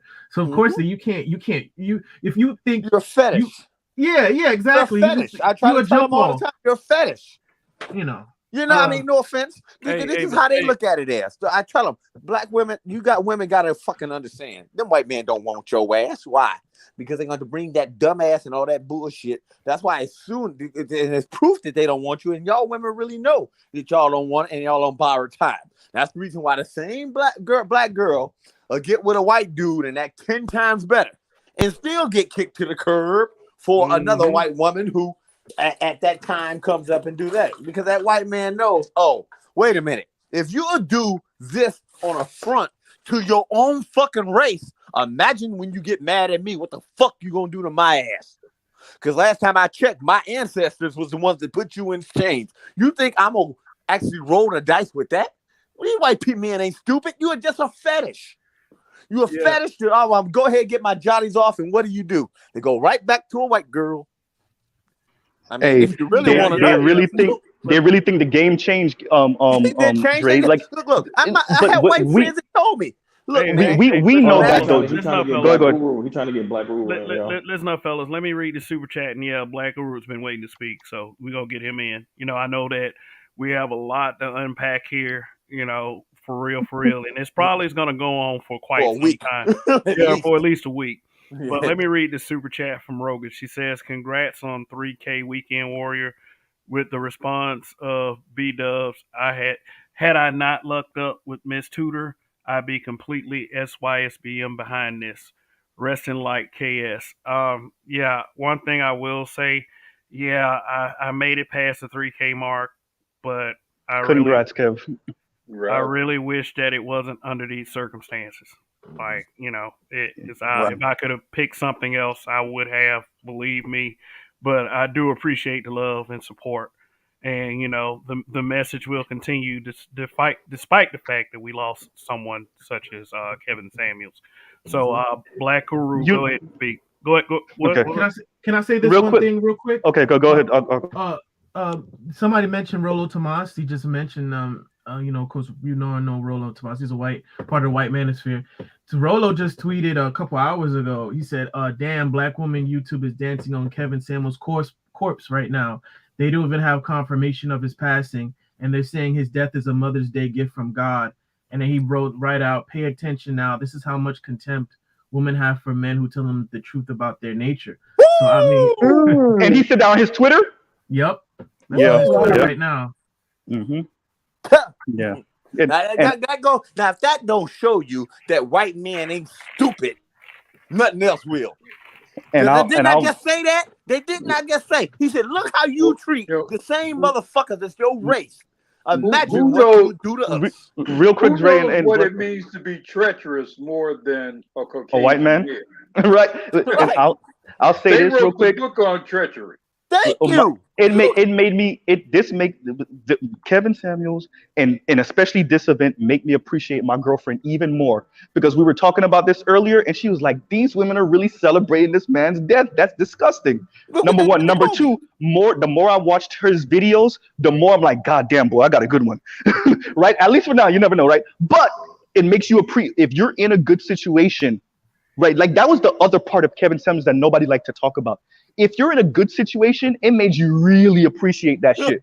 Because you're like, God damn, I got to come back out here to this shit if I got a date. Oh, fuck that. And I'll pause right there. Go ahead, Black Guru. Hey, D-Rock then, thank you for the super chat. He said all divestors are nothing but fuck me. Yeah, now, the funny thing about divestors, they're still fucking black men, which is funny. Thank you. Yeah, which is also the reason why white men are very suspicious about committing to black women. You're not fooling these white men. They know you still fucking Tyrone. You're not fooling them. Mm-hmm. Go ahead. But thanks for having me aboard, Kevin. Just this terrible circumstance I'm filled with a lot of a mixture of thoughts here. I won't say too much about it, but I'm very suspicious about how this man died. Thank you. I said the same. I am too. profoundly suspicious about how this man died. I don't think he died for any health-related reasons. I don't think he died because of the vax. But I'm not gonna go into any detail about that. Mm-hmm. Yeah. But I'm very and I think that's a cautionary tale for Black men who speak out. There needs to be more, I think, emphasis on self-protection and self-defense. Mm-hmm. If you're going to take certain positions and certain stances, how are you going to protect yourself? Definitely. Yes. But whenever the older I get, whenever someone, a Black man in particular, dies who is younger than me, because I'm 61, I recently turned 61. Whenever I witness a Black man who is younger than me die, there's this sense of a kind of a survivor's guilt that I have. Mm-hmm. I'm like, well, why do I deserve to be here longer than him? Mm-hmm. As I think about his passing and think about all the efforts that he attempted to make, and one of his favorite phrases that he used was "show your work." It's a great phrase, and he seemed to attempt to actually model that, in a very sort of aggressive and forthright way. Show your work. Mm-hmm. Look, I didn't necessarily agree with everything that he said, but I definitely agreed with how open and how aggressive and how industrious his pursuit was for what he believed in. And regardless of what you agree with, because there's going to be reasonable people can agree and disagree about a lot of different things. I cannot help but admire the industry that he brought to his efforts, and I think that's something, as we mourn his passing, and think with a sober eye about how and why he may have passed. We also keep in mind that this was a productive man. He was a model of productivity, individual Black male productivity, and that's something to embrace and celebrate and continue to promote. You can talk about how he treated Black women and all that kind of stuff, and whether you agree or disagree with everything he said, but I think he really gave Black men a gift, and you guys have explained it in quite luxurious detail. But I'll just say, he gave us a gift of showing us who these women really are. A very sobering, very stark, a dystopian perspective of who and what these women really are. And it's almost like you're walking down this road, and it's a dark road, and he showed you the monsters on the other side of that dark road. And now, if you're a young man, and you guys were talking about it earlier, especially a younger man, it's like, well, hell, I'm not going down the end of that road. I'm not going down there to be with those monsters. And for much of his message is mostly a message of the tweener men. The men, I would say, in the age of the Gen X guys, maybe, and maybe the older millennials, really. Because as you guys were saying earlier, the younger millennials and the zillennials, they're out, right? So sort of the last gasp effort of the Black community, though that cohort of men within like a 20, 25-year age range. Because once they go, it's over. And I think a lot of the response you're getting to his passing is confirming the death throes of the Black community. Yeah. Because you can't, there's no resolving that.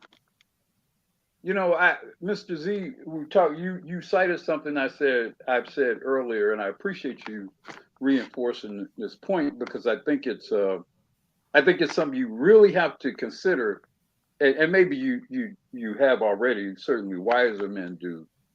There's a level of stubbornness amongst Black women, that is beyond pathological. It's supernatural. It's a poltergeist. It's the demon and the exorcist. It's not something that, or like in the phrase of the Terminator, you can't reason with it, you can't negotiate with it, and you have these conversations with them, and all the facts and everything is clear, and they will fight against it, and they will fight against you, and they will blame you for showing them the truth, and they will condemn and spite and kick and scream and assault. And there's nothing you can do to fix that. There's nothing you can do to resolve that. You can only prevent that from getting there. You know, you prevent that as you raise them. You curb that as they're coming along, right? You scold it, you punish it, you misdirect it, or redirect it while they're children. When they're grown, let me tell you, I got 2 grown daughters. When they're grown, it's over, man. That shit is set. The die is cast in titanium, in adamantium. You're not changing them. So You're not changing them. I've said this before, yeah. And so I'm in my what you're 20s. Dealing with is somebody who you cannot change, you cannot force, you cannot compel to do right. And if and when you attempt to do anything to help them, they have a whole goddamn apparatus behind them, external infrastructure that will tear you down, and in some cases do some suspicious shit to you. Frankly. Blink, blink. Gentlemen, can I jump in for a second, please? Go ahead. Okay. No, because I'm listening to all of you, and I'm taking notes. And this is like super enlightening to me, because normally, you know, I'm here, I'm focused on me and my family and just doing what I do. And I'm not out here on social media. Yes, I've listened to Kevin, and you know, but I wasn't an, you know, avid follower, but I got what he stood for. So it was like, okay, I get what he's doing, and I see, you know, what's happening, the whole exchange, but I never knew. I'm hearing so much from you and I look at you as the Black collective of men of color, the Black collective. And what I'm hearing that's coming from you, that's coming from your soul about Black women is like, there's a huge like problem. This is a gaping wound in the relations or the respect. What I'm hearing is that you guys feel I'm sorry, go ahead. Can I ask you a question? How long have you recognized this gulf, this divide? Because I'm 61 years old. Right. I've seen it my whole life. Right. Listen, you know what? I saw it in the 60s when I was a child. I saw it growing in the 70s. I saw Let her answer the question. I want to hear this. Exploding in the 80s. Answer the question. I want to hear this. When did you notice that? When did you notice this divide? Because I'm not even going to lie. I saw it back when I was younger. I remember, like I said, I saw men just doing whatever they could to be nice to women and putting up with so much shit and still treat it like crap. And you know what? And I'm hearing you. And because me personally, let me just Can say, you please answer the question first before you go into a diatribe? That's one when thing. did I? So give me your question again. No, I want to When be did you honest with you guys. notice this When wide did you, gulf between black men and black women? Then you can go into your diatribe afterwards. I've noticed it. I've noticed it. I've noticed When? it also for years. I grew up in it. My mother, I watched her be disrespectful to my stepfather. My mother, no, I'm just being honest with No, you, but I'm gentlemen. just saying, think about that. Disrespect to your stepfather who stepped in and carried the mantle. No offense. Yes. I mean, but plain and simple. If you were really worried about how men feel this, you should resent your mother for that, because that man stepped in and carried the mantle. Well, But no. that's And you're absolutely, listen. I want to get the full picture. Listen, you're absolutely right. Listen, I'm not against what you're saying. I'm just trying to get a full picture, because it's almost like you're at your wit's ends with these women, and I get it. Black women are a piece of work, and it's this bad. It's gotten to this point. This is what I'm sitting here taking in, and it's like, okay, so there is a huge lack of respect is what I'm hearing that black women don't have for black men. But I think it starts with, and I would be curious to know, or to see, what is it that black men want? Like, what do you really desire? What do you value? What do you want collectively? And maybe if you guys can start putting something, maybe if we could work collectively. I'm just trying to look at the solution. We know what the problem is, but I'm about solutions. So maybe if we can put together some type of, and maybe it starts here on this channel. Maybe if we put together some type of values list, what is it? Start some type of petition. What do black men want? What do you value? Okay, do you Let have me a tell you. husband? Do you have a husband? Do you have a husband? No, I'm divorced. Right. See, the first thing you could have done was be married to a man, submit to that man, and then have that man work together with other men to create leadership and direction for your individual families, your collective families, your communities.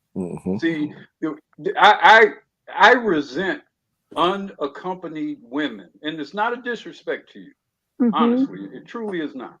But I regret unaccompanied women approaching men that they're not connected to, and then requesting how we're going to work together when you're not working together with a man in your own home. Thank you. And it's not an insult to you, but that family unit, every community is built from a man and a woman. Yes. You know, And so can this I just business say, where you're going to have this group of women unattached come together with this group of men unattached, and you're just going to magically put something together, some community together. That's never been how communities have been built and maintained. It's always started from man, woman, children, neighborhood, community, from there. Yes. And who am I speaking with? Who was that? That's Black Guru. That was the Black Guru. Okay. And I respect that, Black Guru, and I get it. However, and I'm not taking anything away from that. I'm listening. I'm really I'm really concerned about the solutions. And yes, I am divorced. I was married. And I was married. We're divorced, but I saw what caused the divorce. I saw and took responsibility for my part in the marriage that caused it to fail. And during that time, to be honest with you, I was just acting out what I saw my mother doing. And I didn't even understand me in the marriage because I was just wanting to be married. You know what I'm saying? But really not even bringing the skill set to the table at that time to be married. So you know what I did? After I got divorced, I stayed celibate for 11 years, just raising my children. Me and my ex-husband, we co-parent. He's now remarried and to another woman, and we co-parent, but I never blamed him for the failure of the marriage. Yes, we had some, ideological like differences. We had some religious. Let's honor Kevin Samuels for a moment here, Okay, because this is something that I have observed him do quite aptly. And I would ask you, why didn't you humble yourself to your ex-husband and go back to him with your children? Thank you. No, I did. I tried, but And what my happened? How did listen. you try? Wait. I did try. I did Let her try. We asked questions 3 levels. Let her finish. Okay, no, I did try, but I married an African man. He was West African.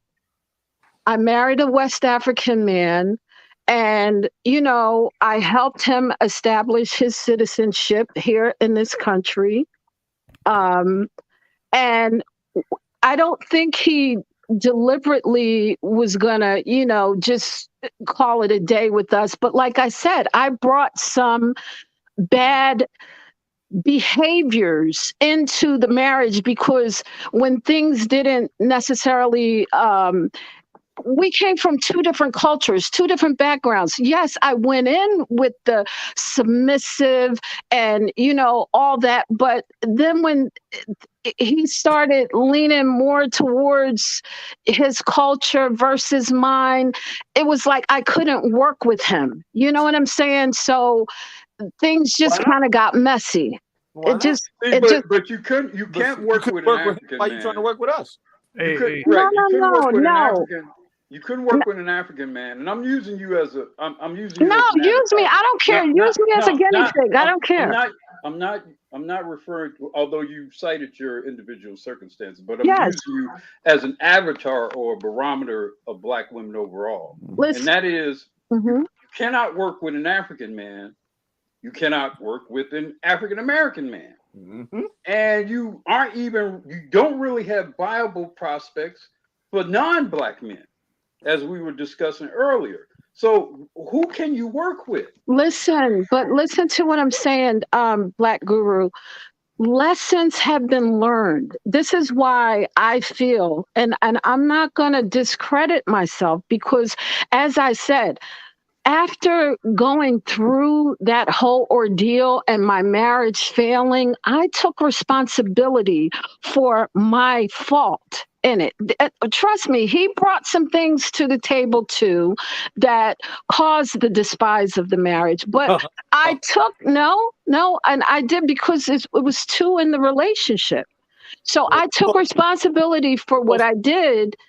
And like I said, I took myself out of the relationship game and out of the whole dating thing and didn't try to move forward until I felt as though I was healed. And that took years. You didn't explain why you weren't able to get back with him. Thank you. Well, he was already married. So he had already married before you had attempted, because I'm sure there was some period. No. My husband, listen, he went to his country and married someone else while we were married and subjected me to a polygamous marriage arrangement. So now the story is getting kind of complicated. Right. Yeah, he subjected me to a polygamous marriage arrangement. And so that's when I opted out, because it was like, well, wait a minute. You didn't even approach me the right way. You didn't even ask me. You see what I'm saying? You kind of went on ahead and did it. And his mother was in the relationship. It was religious. You see what I'm saying? I had a Christian background. He had a Muslim background. It was a hodgepodge of an experience. So to wrap up the story, you weren't really willing to submit. Right, basically. Say again? You weren't really willing to submit to him. You weren't willing to honor your commitment You weren't willing to honor your commitment to God. I will say this. I will say this. When we're talking about the herd or ex-husband, we're talking about two different value systems. So let's try to keep that in mind. No, but she married him. Hold on now. Right. You it ain't like it's Listen, I married him to help Let's him. the value system. Oh. I married him to help him. Okay, let's not. Oh, so now you did it. And I didn't take, and listen, I didn't take any monies from him. It wasn't about money. This man was going to go. That's not relevant. You are a woman. He's a man. You married him. You were supposed to submit to him. Now that you chose not to do so is your business, your American right, and you can cite being Christian and not being raised right and all of that. But the bottom line is you are a woman, you have a certain role, he is a man, he has a certain role. No one forced you to marry him. You knew he was African. You knew he came from a different culture. All right, look. Can I say okay. Let's not get too far off the path real quick. Please. Let me read these. But I only enforced this point, Kevin, was because this is a Templar or a representative of what Kevin does every day and why they hated him. Him putting a mirror. I don't hate Kevin, and I don't hate you guys either. He didn't say you, man. He didn't say you. You know what I mean? I'm saying this is an example of why black women hate him.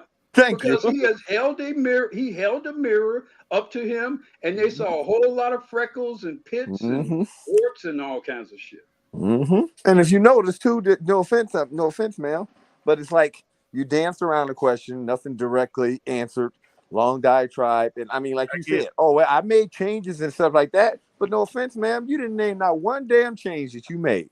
You gave him a long diatribe, but you didn't say, from now on, I start doing this, I start doing that, I start doing this. People want to hear the bullet points. We don't need a long diatribe to put us to sleep. By the time, I hate to say, y'all say 50,000 words and didn't say shit. And that's all we hear. Okay, I'll tell you. I got this for a second. Let's keep in mind that she did come here respectful. We are being respectful. I'm just saying. Look. I'm speaking. I'm speaking right now. She ain't like them trolls that came to this channel and started like just fucking up the chat. But look. Let me read these super chats, and then we can continue with the conversation. And then let Nameless get in here for a moment. Okay, because we're getting too far off right now.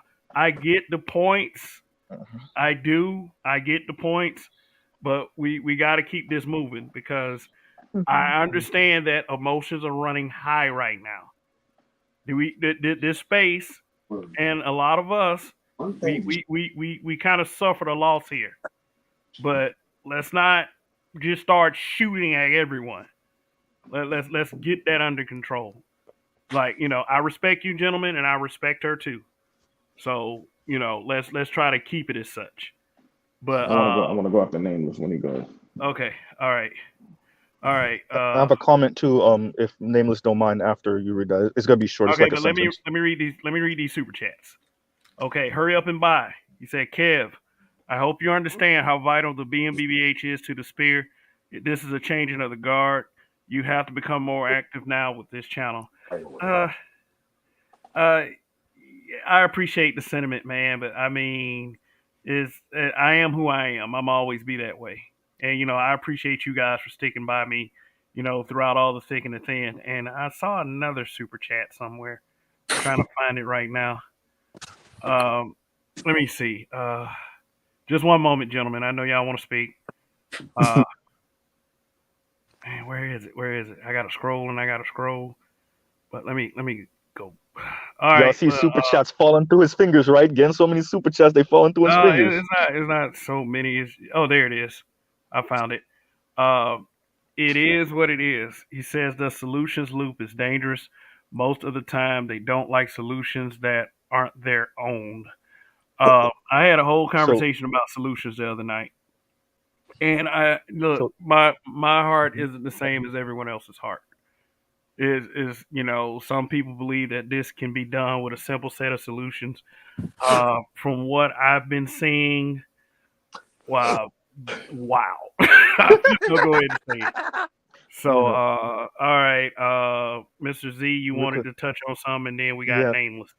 just real quick, madam, there's a difference between solution and absolution. I'm going to read the definition of absolution for you. Formal release from guilt, obligation, or punishment.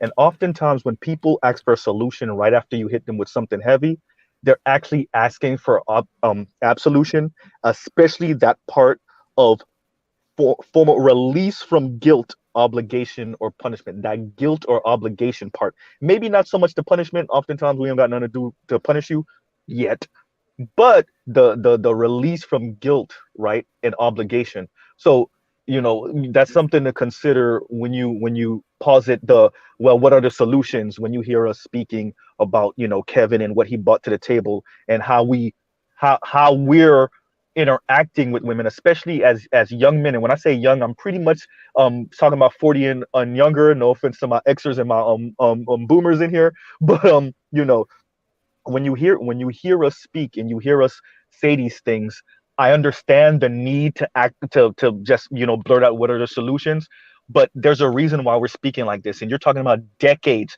combined decades of relations with black women that is causing us to sound like this as men, generally, not beyond generations, right? So I understand and don't want to say what are the solutions, but just hear us out a little bit before you start asking that, because it kind of comes off as wanting absolution, not solutions. Right. And I'll pause right there. Definitely. All right, Okay. Nameless. Well, go ahead. You got the floor. To the chat and the folks on the panel. Os.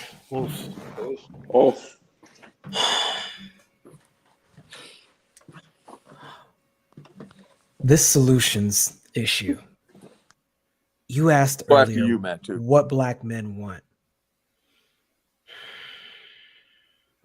I want you to understand that for you to have made it at this point in your life and not recognize what's in front of you is the issue. It is intrinsically the issue. People have a way of discounting how worldview and culture play such a profound role in the way we interact with not just ourselves, but with the entire planet. The way you process information, what classifies as a problem, what classifies as a solution, all of these things are predicated on cultural values. Mhm. We have gone down this road so far, and these roots go so deep that actions that you're making literally fit the axiom of drop in the bucket. The things that have occurred to the Edo social complex, and I'm talking about the American descendants of slaves, Mhm. the things that have occurred on not just a baseline level that you can observe in your anecdotal life. We'll take you, for example, your end result, right? It is anecdotal. Do you understand that anecdotal experience you share is a 75% experience for the majority of our demographic? At a certain point, it's no longer anecdotal, it's systematic, meaning what is taking place is no longer an individual-based dynamic, but a collective environmental dynamic. Environmental. When something occurs that revolutionizes, such as technology doesn't just change an individual, it doesn't just add something. It fundamentally changes the definition of everything that existed prior. It changes the environment. You cannot use a ground level solution to change an environment. The only thing you can do after a certain point is attempt to terraform. And to terraform requires a massive collaborative effort, which nobody in general has an interest in doing given the current environment. And so people are leaving it. And it's because you can literally live to your age. Women can go all the way up to 35, and 35 is that magic number, and be not only oblivious, not need to know these things. That is the problem. That is the fundamental issue with the environment. This is how we get to this point in time where we have to question, do we even value, for example, the nuclear family model? Because this is ultimately what we're talking about right now. Again, in defense of the nuclear family model, this is how you get what people are asking for. The reality is, we were never really good to start off with. We were never really good from the very, very onset. We were never really good with this word black. We were never really good with our history here. We were never really good with seeing men in a position of being classified as black, actually being men.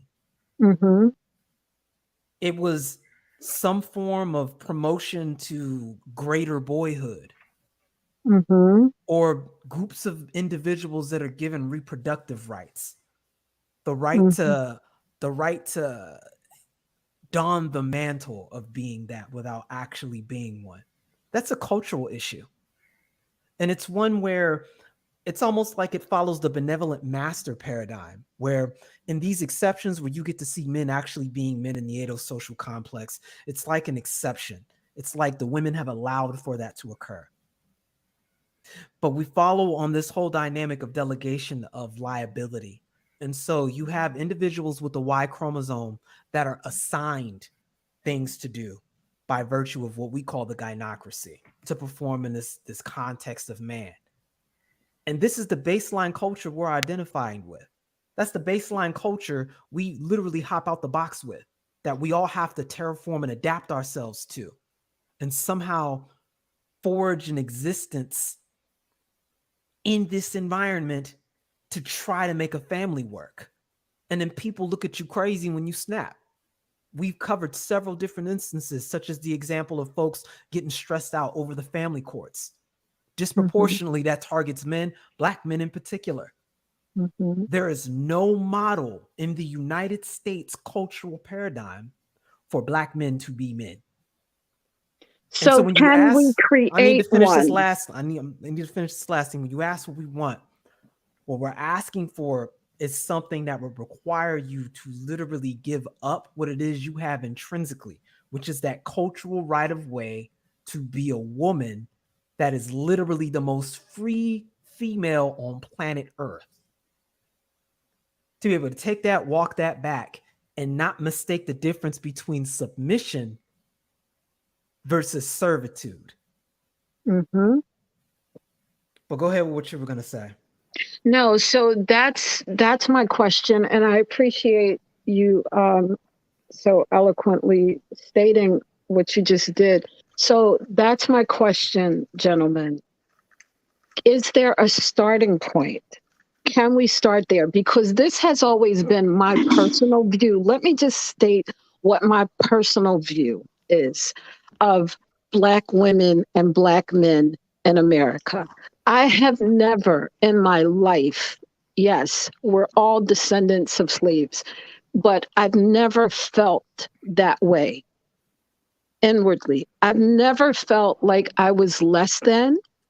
I've never felt like I was beneath anyone, because everybody who comes to planet Earth and incarnate here, we're all on our own unique and different journey. Yes, we are social beings. However, we're unique beings. And that means there's a place and there's a right for every human being that's on this planet. And yes, people lump this into these categories, but Blacks or whatever. And we haven't even gotten to the point where in other words, as a human race, we haven't even evolved to a consciousness where we can understand that our differences is what makes us beautiful on planet Earth. So What I'm saying is, The problem with working things out. I was next, Hero. No, I was gonna do follow up we on that because I need wanted to know about her. validation is what I'm asking men. Gentlemen, do we need outside validation of others to know that we are something? That has nothing. Do we Hold on, need let me that get this. confirmation from Hold on, let me get outside this. Let me get sources? this, please. Hold on. Let me get Or this. can we just Hold on. claim it? I've been waiting. I said I was going to have to name this. I said I was going to have to name this because I've been sitting here. But I mean, patiently her waiting. opening statement, she just said it. I've never felt underneath no one. No offense, you haven't never felt underneath no one because everything has been gone. The black woman runs the damn family. Are you prepared to step back and let someone else lead? You said in your opening line, you've never felt beneath anyone. No shit. Dre. Hold on, Dre. Hold on, Dre. Hold on. What I'm saying is neither should you. Lady, That's hold not on, what was hold said on, here hold on, lady. at That's all. not what's saying. Hold on, let me say this, please. Yeah, First of all, we have heard this question posed just like we've heard in terms of what do you want from us? I remember I was in a relationship with a black woman years ago, and she asked me the question. She asked me the question multiple times, and every time she asked me the question, my answer was the same. I said, I want respect. That's what I want. And the reason why man has to start at respect, because number one, no woman will ever love you if she doesn't give you respect, period, point blank. It's not going to happen. And that is the really secret that's really been finally brought to the fore. I said this over 12 years ago. If black women just openly and honestly said to black men, and the reason why I said this was because when I was in college, I took an African American male and female relationship class in college. Black woman professor. Her background was the black family and black relationships. And we got to witness black female after black female openly show their disrespect for black men. But in their mind, it wasn't disrespect though. It was normal. And so when she asked me the question multiple times, it was the same answer. It was respect. Respect to us as men is love to us from a woman. That's what it translates for us. And so one of the things, because I'm me personally, I'm tired of seeing women in these spaces for this specific reason. Because women can come into these spaces and they can tell us how to talk, and they don't like our tone, like they used to tell Kevin, rest in peace to him, get on his stream, tell him they don't like the way he talk. I was watching his stream last night. We had some young chick come up there, and her question to him, which was an insulting question. Basically, the paraphrase, well, how do you feel about women? How do you feel about women? And so it was like, when they feel like they can't beat you in an argument, now they have to try to define you as some woman hater dude. And so the reality of the situation is, one of the most important things that you women can do, especially when it comes to your female children, your daughter is, I don't care if they're kids or adults. You can go to them and freaking apologize to them. Because y'all are the ones who have put these types of women out here into the public sphere. They're made in your image. You have had full, complete control and autonomy over these beings as children, and you raised them to be hateful beings to black men, when the biggest enemy that has been perpetrated out here towards black women has been black mothers. Yes, and so I agree. So what I'm saying is, before y'all come to men talking about what you can do for men, do the freaking work of getting the daughters right. To And get that means, hold on, don't cut me off. That I'm means sorry. owning up to the bullshit you have done to their fathers, to Hmm. them, to their brothers, mistreating them, abusing them, being cruel to them, undereducating your sons in front of them, while simultaneously overeducating your daughters, making them feel like they have to be the man and you can let the boys be the girls, and then they come out here being confused because you're confused. Mm. That's one of the most important things that females who have children, because if you're not in your right energy, as far as I'm concerned, you're not a mother to me. Because to me, a Yeah. mother is a specialized role. You're just a Yeah. woman that got some kids. And Yes. so, because one of the most effective things that women use, and I mean toxic women, because feminine women don't do this. Toxic women use something that psychologists talk about called relational aggression. And I'm gonna give you an example. And I'm pretty sure fellas in here can relate to this. You might be busy doing your stuff, what you do in your personal life, working and stuff, going to school, and a female will text you or call you, and she'll come to you and she'll say something, automatically putting you on the defensive. And she'll say, "You ain't called to text me." Now, it might seem like it's something that is not really important, but it is. Because she's automatically accusing you of something that you shouldn't even be accused of or be made to feel guilty of. Hmm. Adults are busy. Hmm. When women are busy with their own lives, if they're working a lot or if they're going to school and they got to study, women understand the concept of being busy. But when Hmm. it comes to men, they have a very hard time understanding that men's productivity comes before a conversation with them. And Hmm. then they'll try to make men feel like they're neglecting them when a man is doing exactly what he's supposed to do, which is pursue his mission. Yes. And so what happens is they put men in a defensive posture, and that's how a lot of arguments can ensue from that, because men don't want to hear that. Because before cell phones and home phones, when men went out to work, they wasn't sitting there texting and talking to you every day because they didn't have the technology. That's And right. men and women still had productive marriages, had productive families, and they worked. And Yeah. so what women do, and this is something that's really, really in the woman's world, relational aggression deals with using relationships to inflict emotional pain.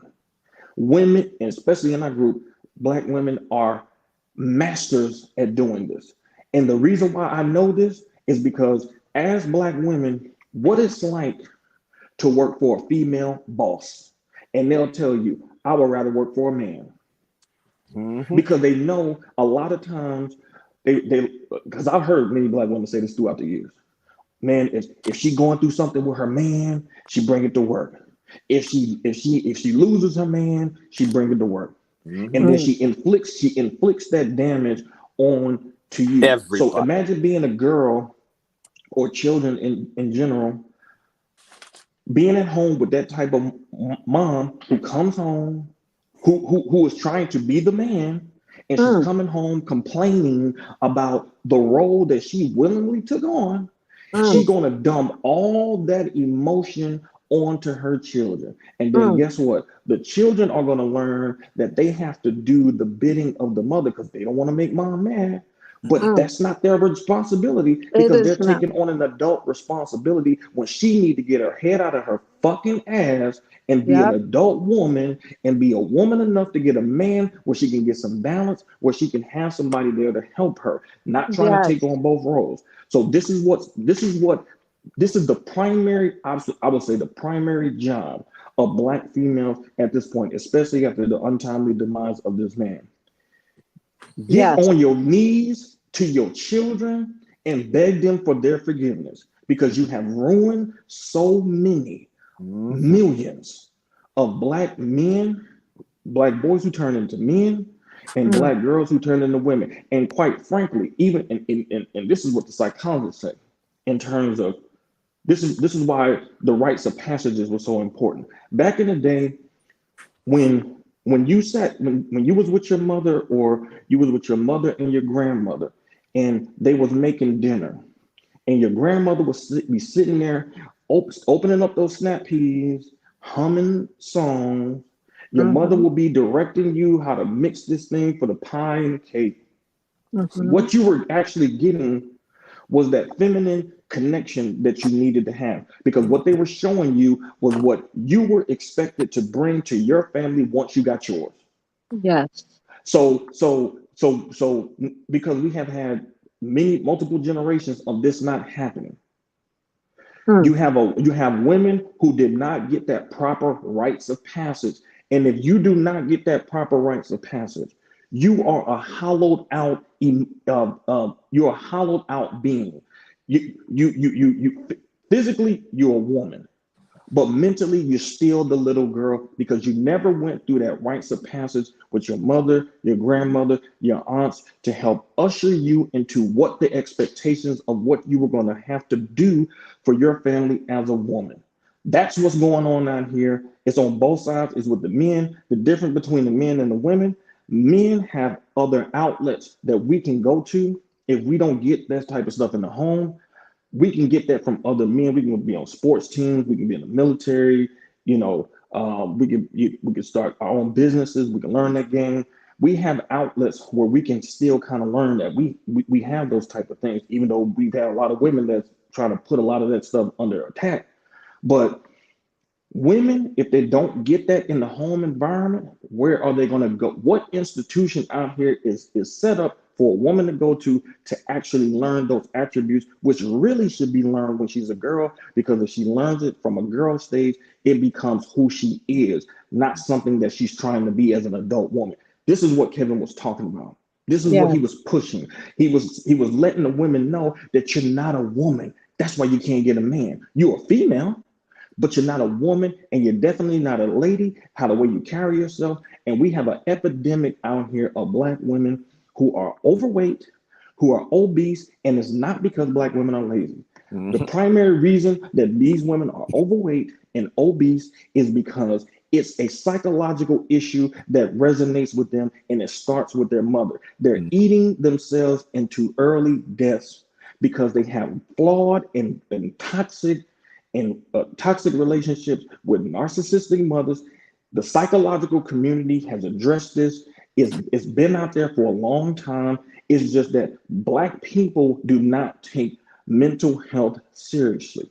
And that is one of the that is the primary reason why we are in the state we in. So as far as I'm concerned, if I don't see no videos of women, because they can get on video and twerk and do all that dumb shit. If I ain't seeing no videos of no women getting on their knees begging forgiveness to their children, I don't want to hear shit from these women. Don't come in these spaces, man, telling men how to talk. None of that shit. Well, own it up to your children first.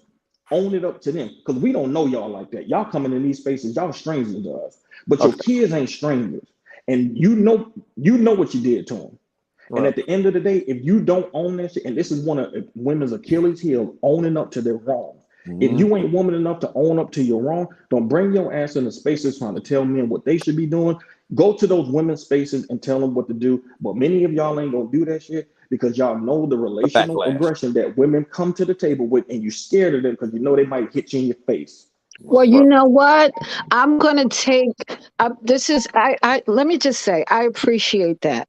I really, really, really appreciate that. And you just gave me something to do, because I will go to my children and apologize to them for, I will go to them.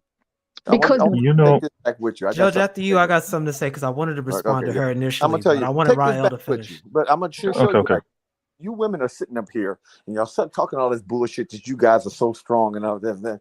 But the society show the reason why y'all motherfuckers get about 40 years old. And I'm not talking about you, but women in general. And then now you come looking for the man to come with a $500,000 a year job because you realize that you couldn't handle the stress of working your ass off for your entirety of your life. Like as men our age, we've already been working 20-something years. I already know I ain't gonna be no Social Security. I probably got another 28 years go. And you don't hear me complaining. That's just a normal everyday part of being a man. But you women supposed to be so fucking strong. But I'm gonna show you that you women are no stronger than what it takes. You know why? Because if your motherfuckers really wanted to change as that, then what? You will have to eat shit for 10 years. And I'm talking about imagine I'm 43 years old. I have watched men eat shit for so long and still try to do whatever they can to live up to a hopeless expectation. You guys couldn't even shut up for 5 years if it took the black community to do it as a whole. Like if you really wanted to start a movement, hey, look, ladies, this is what we're going to do. We're going to sit back for 5 years. Let these men do it. Let's see what's going on. Y'all couldn't even do it for 5 years, let alone that. You guys aren't strong. Unfortunately, because it shows you're not even strong enough to stand up against your counterparts. It's us men in this space right now. That's the difference between men and women. We know the strong. The strong men are people like us, showing our faces. And stuff like people like Kevin showing his faces. Kevin on the show right now, showing his faces. He's got men, women, his children, and family to take care of. Where anybody coming out here and him giving a man a place to speak and everything like that could jeopardize his wife and children's safety. But you're not going to do that. Yes, because that's unfortunately part of being a man. We realize that just like part of being a man, I knew that me telling my children how the real world operates would be 100% different. I was glad that I got older and the manosphere came up. I said, God damn, where was this space when I was about 10?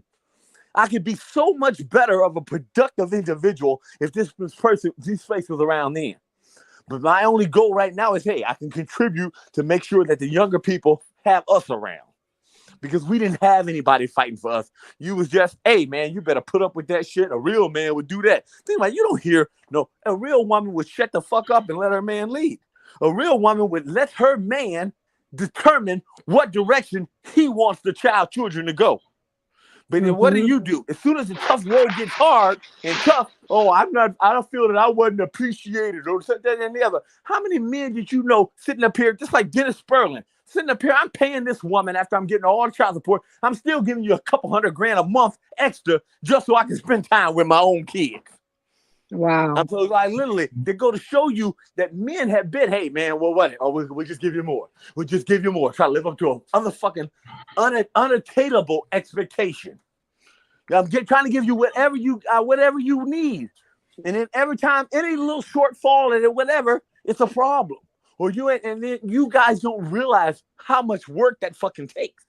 And you don't realize you can't have all the money and then the guy be at home to take him to soccer practice and all that. So what do you want? You want it all.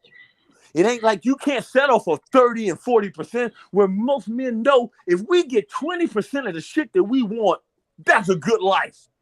Wow. You guys, if you don't have 80, 90, you don't even give 50, ain't even nowhere near enough. There's a reason. And what's so bad for you women not even to combat other women to stand up? No. Talk to me when you done took arrows from females and all that. And when you guys come in this and say, what are the fucking solutions? All that means is it's time. No. Y'all done fucked up. It's time to get whipped for a couple years. You got to take the cold water, as they say. And then now we're going to get that. Go to show you just want to glass over the punishment. Well, look, I know I fucked up, but we ain't going to talk about that. What can I do now? No, motherfucker, you got to take the punishment for a couple years. Okay. For the next 10 years, shut the fuck up. Okay, look, I'm up for the challenge now. Look, who's that talking? No, I'm saying, why don't you tell the women that? I'm just telling you, this is what you take back to them. Tell them, you know what? These men sit up here and say, evidently, studies show that the men raise more productive children, a single man than a single parent. Yes, he does. Man, let's let these boys, leave it. Hey, we don't let the boys go to the men. To show you, we ain't even saying everything got to be our way, but just give us 50%. You control 90% of the shit and still want to blame everything on us. On men. Got it. Who was that speaking? That was Judge Dre. Judge Dre? Mm-hmm. Don't worry, you won't see me around now, because I'm definitely gonna get back. I was doing the podcast a long time ago. I love, you know what? You know what? I'm going to do this publicly right now. Mhm. I want to ask you men, the men on this channel right now, all of you, I want to ask your forgiveness on behalf of women.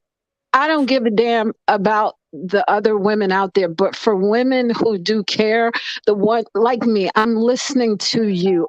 You're coming from your gut. You're coming from your soul. I'm actually listening to you. I want to apologize to you and the collective Black men on behalf of Black women because yes, we have failed you. We have failed our children. It's evident. We have, and maybe it's because we just have didn't you know. told all of that to your ex-husband? Right. Go. You need to like plain and simple. Why don't you make a video? You really want to talk Because about the this? only man who is really owed The your apology is him. forgiveness is your ex-husband. Because And you know imagine what you what? did to the child. And I will make a video and I will apologize to him. I would do that live actually. And make sure that you mention and do me a favor. If you really want us to take your apology with any type of, stand up and shit about it, more than a grain of salt, list names of the 10 and give the bullet points first. Like the shit you did, the shit that you know that you was wrong. Admit to that shit first. Half the time, us men, we already know what the bullshit you did, but y'all people, you want to glance over it with 50,000 words of mumbo jumbo, and you didn't say, well, you know what? I was just being an ass right here, just to be an ass. I want to be difficult, just to be difficult. This, that, and the other. Every time list the bullet points to let people know that you really put some thought into it and not doing it just to try to get some clout.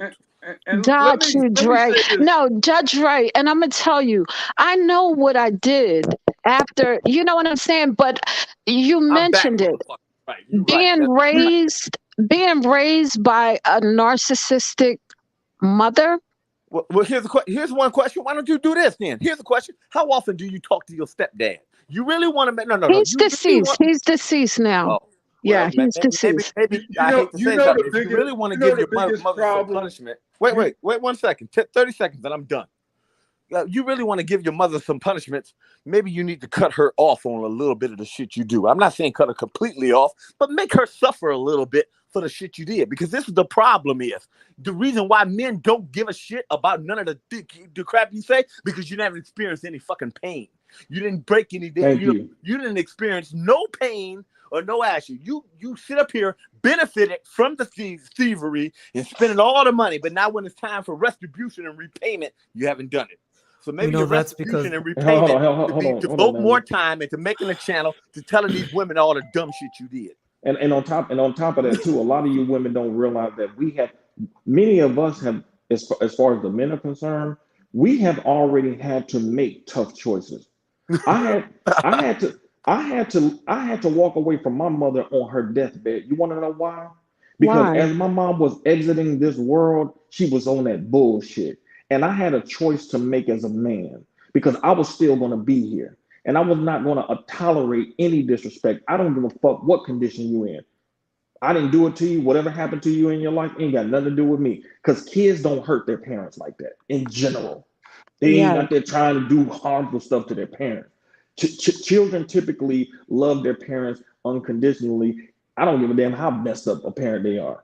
But the problem is that many of y'all are in the state of that little girl that you was when you're younger. And you can tell, I've been around Black females who've been around their mothers. They act like little girls. Their mothers can tell them what to do. It don't matter if they're 45 or 50 and their mom is 70. They will let their mothers control their lives. Mind you, mom's single, ain't got no man, ain't never been married. You got a chance to win with a competent Black man, but because you want to ride for the sisterhood of failure, you're gonna follow what she's saying. And it's like, Dan Pena made a great. It was a great interaction with some of his students when he asked the students in his classes. He asked them, "How many? Who in here? Who in here loves their parents?" And all of the people in there raised their hands. And then the next question he asked, Who in here wants to be their parents? And nobody raised their hand. Nobody. Because the reality of the situation is each generation is supposed to do better than the previous generation. That's why the men in the manosphere are here, especially a lot of us who came from Generation X, because we were the first generation that went without the two-parent home. So many of us, man, we had to grow up early as hell. We had the crack era, hard, 3 strikes you're out. We dealt with a lot of stuff out here. And many of us are trying to get millennial guys and trying to get Z's to avoid some of the pitfalls because we know how treacherous it can be. And that's why a lot of us stay here, because this is a thankless task. Because a lot of us are trying to help mend the broken bodies that you women put out here, male and female. That's why we have so many females in these spaces, because y'all ain't doing shit in terms of their growth and development. They'll come here, they'll antagonize, and the reason they don't know us, they don't know anything about us. But they do know what the primary definition of a Black female has become, unfortunately. And the primary definition of a Black American female is a bitch. And when you call this bitch out, when you call her out, they know you talking about her mama. Because intrinsically, they know her mama's a bitch. You talking about my mama. Even though we don't know them personally, they react like we're talking about their mothers personally. Because we ain't talking bad about no women who act accordingly, who get along with their husbands and treat their children well. We're not talking about those women, but we know that's few. We know that's few and far between. We many of us have witnessed. I have seen Black females who have been sexually assaulted and tell their mothers, and their mothers like, "What you telling me for?" We know, a lot of us know all the cruel stuff that Black moms have done, but it's just nobody has been out here holding them accountable. This is one of the few, if not only, spaces at this point that has been holding their feet to the fire. Because we ain't just talking about what has happened to us. We talk about what has happened to Black women as daughters, and in terms of when they're children, and even if they're adults, because we still see them manipulating their heartstrings of their adult sons and daughters to the point that they can't even grow and develop into the men and women they need to be, so they can have fully functioning, healthy relationships, so we can actually establish some Black families out here the way we used to before a lot of Black females start listening to these stupid ass, liberal ass feminists and start going against the family structure. So that's where I was going to right here. Women need to regulate and have regulated women. If women want to see a change in this, they need to bring the original sphere of sisterhood that was concerned with the nuclear family model. That's what has to happen.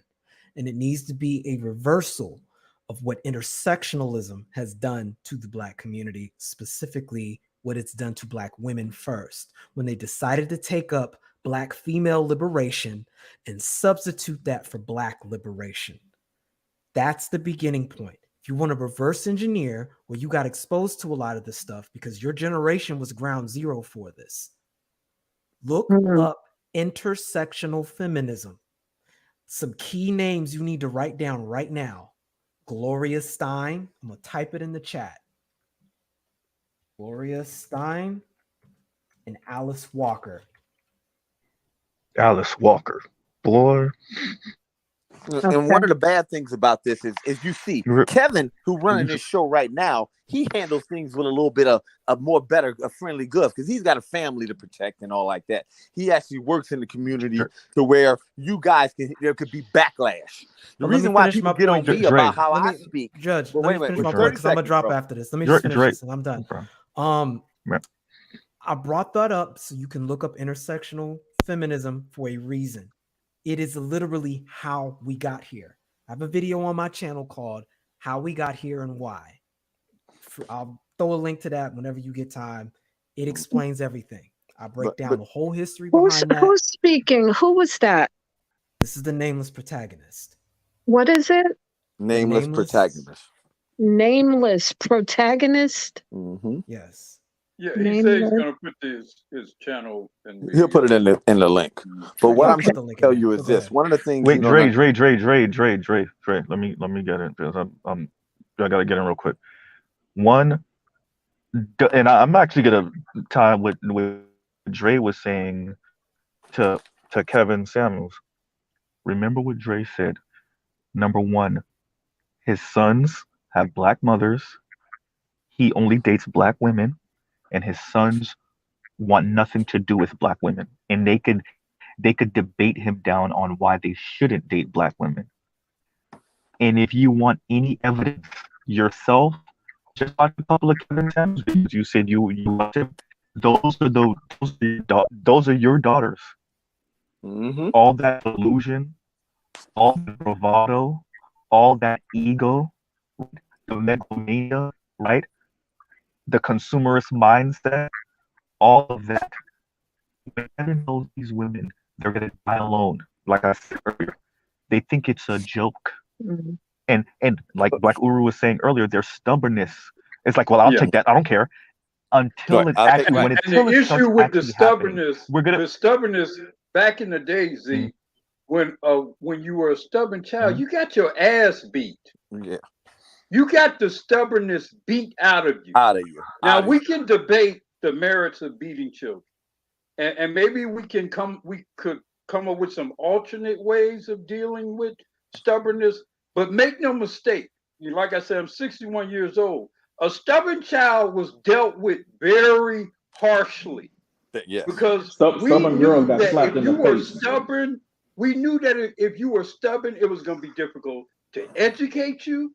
It was going to be difficult to control you. It was going to be difficult for you to keep your legs closed. It was going to make it basically impossible for us to direct and raise you.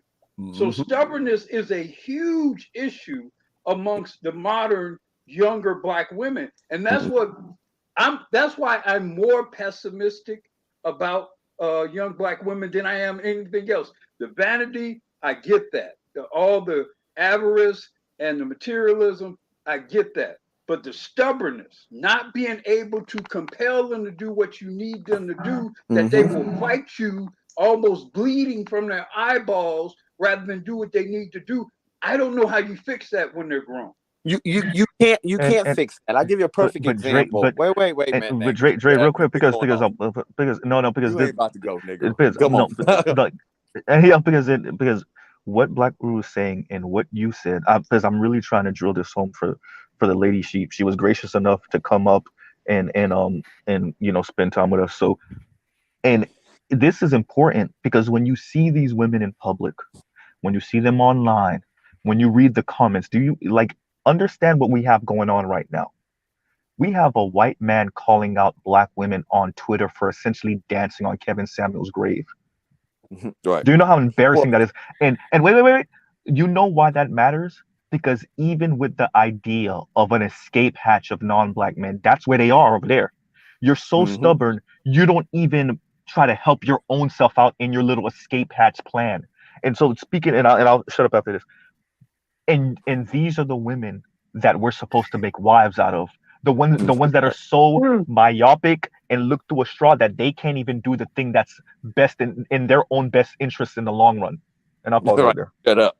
But one of the things I'll say is this: like you said, the stubbornness is just like on 1,000 with black women. You guys don't listen for shit. You don't take no advice for nothing. Like, give you a perfect example. It's a female who knew me. She known me, been a friend on Facebook for years. She started doing a little side hustle thing that I'm doing. I was showing her, yeah, we making about $500 a day. How the hell you make that much money? I'm doing the same thing but I got a better technique, this, that, and the other. Maybe you shut up and listen. I said, oh, well, it's got to be legal. Motherfucker, didn't I say I'm doing this? I showed you the money. I showed you how much money. Now I said, they're going to show you. You guys are so ornery when it comes to listening to a black man. Black man going to put more money in your pocket. You still don't fucking listen. I mean, it's just like that because it's a black man telling you that. Bro. I'm going to tell you, no, you need to do this, that, and the other. Have you realized, I even watch it with my own family members. I work on houses for a living. All these people know that. They see me build so much shit because I'm always at work. I even got family members that be like, well, how do you do this? And I said, this is what you want. I watched a video, didn't do it that way. Look, motherfucker, I'm the one here in the house right now. I got the 20-something years experience. You think you listen to me, but that's what it is. I said, but the white man that you don't know for 2 seconds, he tell your ass something and y'all think it's gold.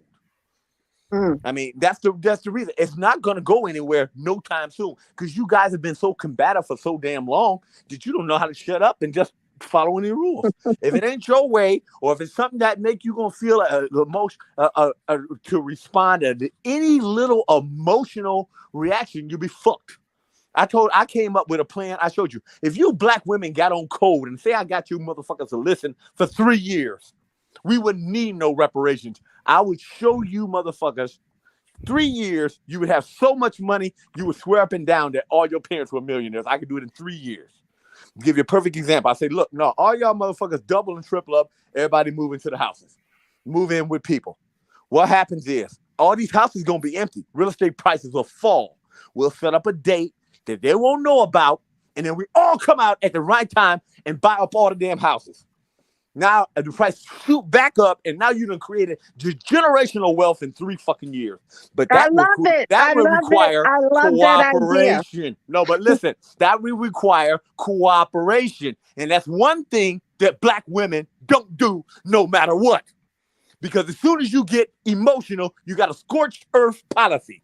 This is the problem. The rules have fucking changed. You got Me Too and all this other bullshit now. I hate to say something. The only way y'all gonna get men now is if y'all pay for fucking everything. Too bad. Dre, go into your scorched earth policy. Go into that. If you want a man, you're gonna have to pay for him because it's not worth his risk to fuck with you because you fucked them too many damn times. So now if you really want to bring women back and you want the men to come back and actually trust you with any grain of salt, you better tell no, motherfucker, we pay for everything. Let the man do what the fuck he want with his money. Because unfortunately, they know we better management of money. We won't be blowing all our money on damn rims and shit like that. We'll have 5, 6 other damn properties. Everything else. Think about it. If y'all women sit up here and stop buying all the shit and let us control the money for a change. Y'all pay all the bills in the house and let us spend our money on that. Every house will be owned. Take a breath. Hold on. Go ahead. Take a breath. I'm taking it all in. You good? What is look? No, let him keep going. He wasn't done. He just had. I wasn't done. He told me to take a breath, so I'll go ahead. Yeah, good. Take a breath. Take a breather. Go ahead. No, but I'm just saying, yeah. I said, but go to show you don't listen. And the reason why they know that, because no offense, you guys are emotional. You guys have spent every time. No, but this is about it. I'm not going to lie. If I'm an advertiser, I want to make money. I want you dummies buying as much shit as I can come up with. I mean, like literally, if I keep you dummies spending every dime you got, it's the reason why I can make sure you motherfuckers never own nothing. Because you're gonna run yourself up into debt. I'm gonna take your houses when you get fall behind on the taxes. You're gonna pay all this money, and then boom, you lost the shit anyway. You don't pass it down to your kids. Your kids got nothing. That's the reason why some of these children now sitting here with 5, 6 properties, and they sitting up here and they only have one generation of intelligent parents. Yeah, I mean, one generation. Right. But because why? They realize, wait a minute, we ain't gonna do that. Then you wonder why. They're not worried about you getting anything together because they know, all we got to do is keep coming out with trinkets. We keep the women in bays on if I ain't getting a Birkin bag or something like that. I hate to say something. All your black people are stupid buying that shit. Unless you got $1 billion, you don't need to be spending money on that type of shit. If anything, you need to say, no, we buying up all the real estate. Tangible shit. I ain't never heard nobody holding a $20,000 purse and sitting up here like 5 years later think somebody going to be an idiot enough to buy that. Right. You know, Drake, you said one thing that I think is, well, this is why I'm most pessimistic. I'm sorry, what's your name again, Miss? Barbara. Barbara? Yes. Yeah, I should have asked you that earlier. This is why, and Drake talked about it in some detail, but I just want to emphasize this point because I think it's really kind of like maybe the most critical between black men and black women, especially from the perspective of black men. We cannot trust you. There is no deal that we can make with you that we can enforce upon you. See, you know, we can talk about let's get together, let's do this and whatever. And like I think Dre said earlier, you get emotional, you sabotage the whole thing. Scorched And earth. let's be honest. Hold on, let's be honest.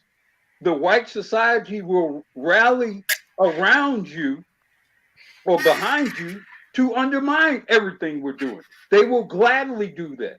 They will gladly help you to break trust with us, whether it's in a marriage or with our children, or you claiming Me Too, or the assorted feminist programming that's going on now. He felt my ass, and now so I should be able to sue him for $1 million or whatever.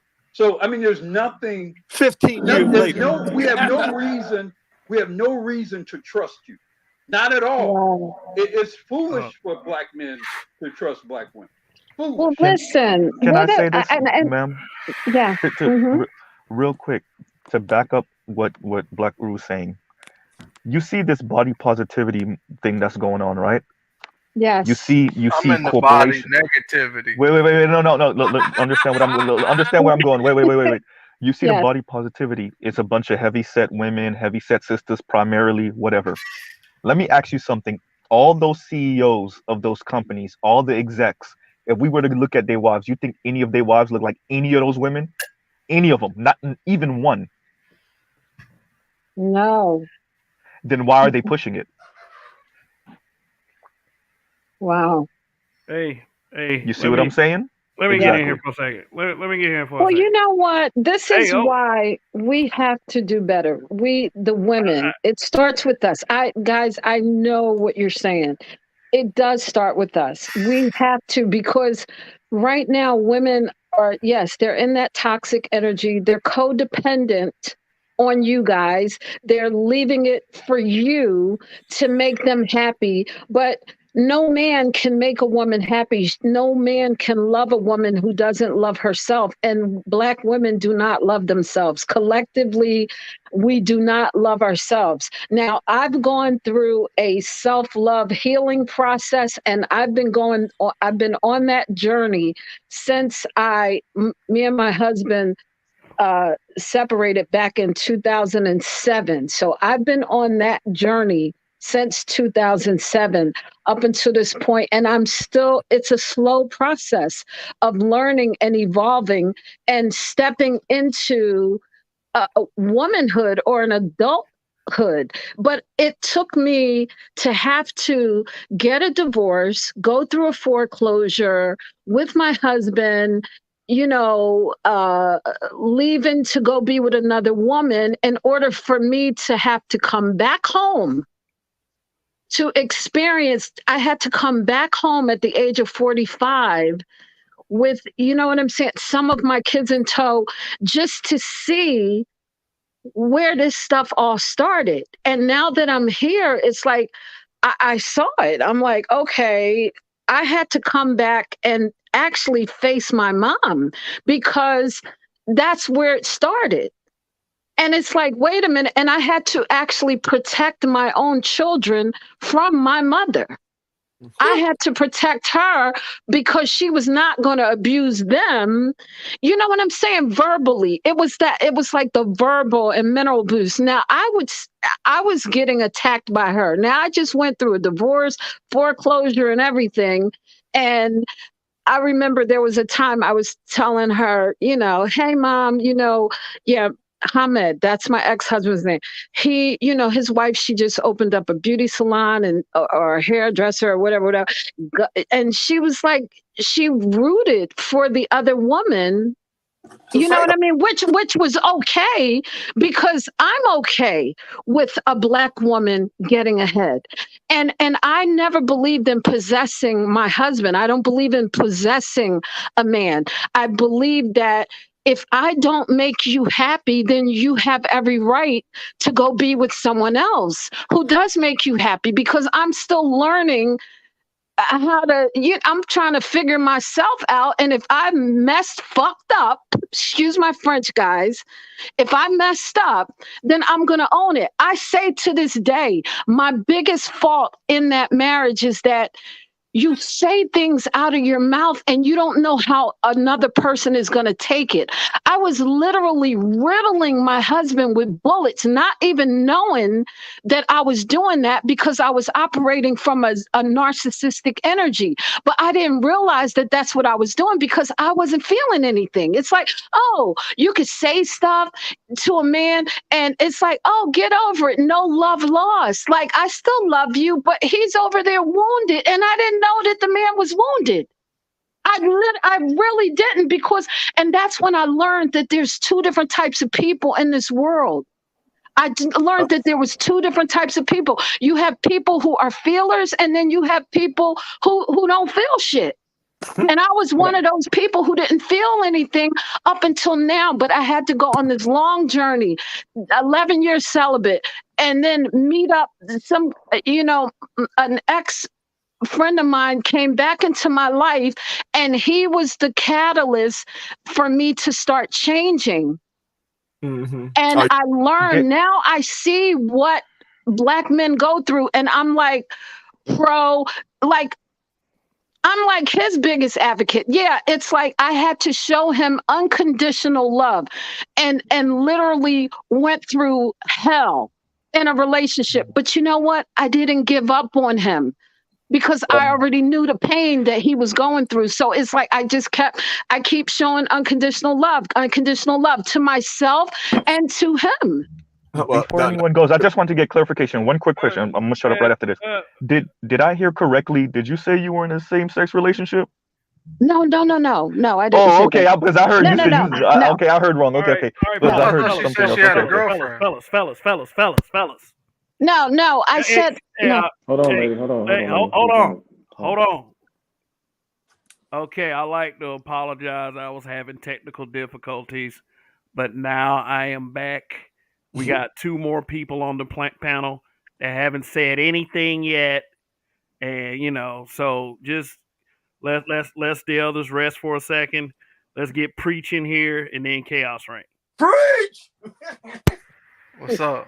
The sister said a mouthful, and it seems like she got a lot of like a years of dealing with the just dealing in romantic situations. I'm younger than that. I had a little bit less experience with that from what my small experience is. What I've been trying to when I come into these spaces where I hear these men talking about these things and saying that that women need to be to this certain standard, and there's nothing wrong with feeling like you should have boundaries and expectations and what you want in a person. There's nothing wrong for having standards. There's nothing wrong with that. But when you weaponize those standards, that's when the conversation becomes ugly. Yeah. So when a man takes man, I'm mad that she feel like she shouldn't cook in the house, and so what did you do all day? It makes me mad that she feel like she could just sit here and do nothing all day. Like, what? How does she really care? Does she really care about me? She ain't doing nothing. I'm out here providing. I'm working, and I come home and I gotta cook. I gotta clean. Well, like, why am I doing all this? Then it builds up frustration. Then it's like, where the fuck does this mentality come from? Who raised you? And then it gets even more. So then it's like, when we have these conversations as men, when so many men have experienced that with the children involved as well, how the system allows women to hold children over a man's head, that adds to it. So it created this shitstorm of men, following this rhetoric like, yo, this is the scientifics behind, why she acts like this. And all I really hear is, she's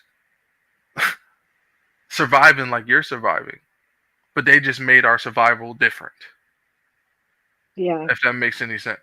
And it does. It makes a lot of sense, and I agree with that. So when they skew that perspective of survival, the man is like, I have to survive for myself, but you survive off yourself as well. But not only that, but I can just fall by the wayside, and the system is designed for me to be able to fall by the wayside, and you to be all right.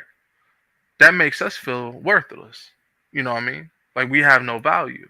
But how can a woman not adopt that same ideology when she's enthralled in it? Everyone in her life has told her this is how you get these benefits. Oh, you pregnant girl? You know what you can get from that. And da-da-da. They talk about the money and the wick and all this shit. No. That happens in black homes. Listen. This shit has been happening for a long fucking time. You see what I'm saying? When I learned that white men used to tie ropes to black men's arms and legs and have horses run in the opposite direction to make so that they completely destroy all masculinity in a black man to a black woman and her children. When I learned that they did that, I ain't putting nothing past these motherfuckers. So when it comes to psychological shit, I analyze shit. I'm not falling into the bullshit, but at the same time, I feel like men shouldn't weaponize that against women. Fuck what they did to us, man. We got to overpower that and say, fuck that. We're going to take our women and take them to a better spot. And I don't think bashing them and making them feel worthless is the way to go about that. But taking them to a better spot is wrong if you can't trust them. And see, that's the most important thing. No trust. Right. See, the laws of hold on, changed. You can't do that right now. There's no trust. Listen, but listen, can I say something about mindset? Listen, please, let me just put this in there. And I don't know how much you believe in like law of attraction, manifestation. What we get what we focus on in this world and in our reality. It keeps showing up. And so as long as we keep telling ourselves the negativity, the same story, we're creating it. We're actually creating it collectively. We're creating it. And that's why I firmly believe that we have to heal, because we haven't even healed from the atrocities that were inflicted on us, just like the young man just spoke about. You know what I mean? Being emasculated in front of the African women and children back then. We've never forgiven ourselves for tolerating what the ancestors went through. But we don't have to, like, I know it's embedded in our psyche. I know it is. But what I'm saying to you, I didn't fall victim to it. It's not in my psyche. I don't believe what white people told us. I never bought into it. I never felt like I was beneath them. And I never thought that you were beneath them. But I noticed that the black men, it's like, even like my son's father, he would always say, black man gotta work harder. We gotta work harder and I'm thinking, no, you don't. No, you don't. You have to work smarter. You don't have to work harder. Who are you trying to prove something to? You don't owe anybody anything. You're a king. You're a king. You're an emperor on your own, but you have to believe this within yourself. It starts with self-belief, self-love. Somebody told you that you wasn't shit and you're believing it. And I don't believe it about you. And that person that told us that we wasn't shit and we do believe it is your fellow women. Exactly, because they wait. No. Don't tell us. Wait. Don't tell us how we should feel after you beat the shit into your children's head. You need to go smack the women upside the head. Well, I'm going to have a talk with them. I think we need to have a panel discussion. Wait. Look, we don't want, this is the problem though. No, we don't need to have talking to them. Everybody is quiet because you realize that there will become backlash. Like you can come tell us all that shit. We already know. I mean, we already know. That's been our life for damn near 50 years, some of us in this room. But the problem is you ain't telling that to the motherfuckers who will actually beat your ass for not agreeing with you. I'm See, You're no, not no, gonna beat listen. my The ass. women What do will you mean you're fight gonna beat my you. ass? They will Bro. fight you I and don't give a jeopardize your fuck safety. about them. Listen, they will Hey, jeopardize your safety for Listen, you I telling don't fear anybody like that. no, but yes, I well don't then here's the fear question. that. Why you never not men, it's the women that'll do it. We ain't gonna do nothing. Well, We this ain't is never hey, what done I'm nothing saying. for hey. you I all don't this fear time. women. Why Well, should I fear my What sisters? he's saying, woo, what he's saying is, no, the what he's women will saying sit up here is, and make your life a living hell, cost yes, you your job and your Listen, way of thinking, yes. cost you your listen, freedom Hey, and everything hey, else. listen up, listen up, listen up, listen up, listen. listen up, listen up, We're listen up, gonna have to start listen. somewhere. I get it. But Listen We're up, gonna have to people, start somewhere. people. Listen up, listen up. Here's what I'm getting a feeling of. We're trying to have 50 fucking conversations in one broadcast right now. Like, like, like, give it some motherfucking time. It's like we can ask her as many questions as we want, and she's just one goddamn person. She's one goddamn person, dude. Like but I do believe she understands there's some problematic ass sisters out there that can't be reached. I right, do believe that. So let's okay. Here's what we need to start. Like we need to just wind this down a little bit. Anybody else that wants to speak, I'm gonna give this about another 10 minutes. But let me I read. want to say something No, no, no, before I no. get Let about me it. let me look. Let me read this super chat from Sun is High Raw. He said, rest in power, Kevin Samuels. You'll be forever missed. And for the bitches who are delighted about it, I hope y'all burn and rot in hell. All right. Cool. Mm. Cheeky. All right. Look, I'm going to keep hitting this point of development. In relation to what used to be something that used to happen, in terms of rites of passage. For example, in more primitive times, there would be a point where the men in your tribe would take you out there and y'all would go hunt a bear or some big wild animal with about 20, 25 other men. And the point of this happening, when y'all slayed that bear and you saw that bear on the ground there and y'all skinned it and you made a damn pelt out of this shit to keep you warm for winter. That shit was constellating you in terms of your masculinity. Mm. Because see, once you see a dead bear that you all participated in taking down, something transforms within you. There Are you is saying a are you there saying teamwork make the dream work? there is a the idea of rites of passage, especially when it relates to men.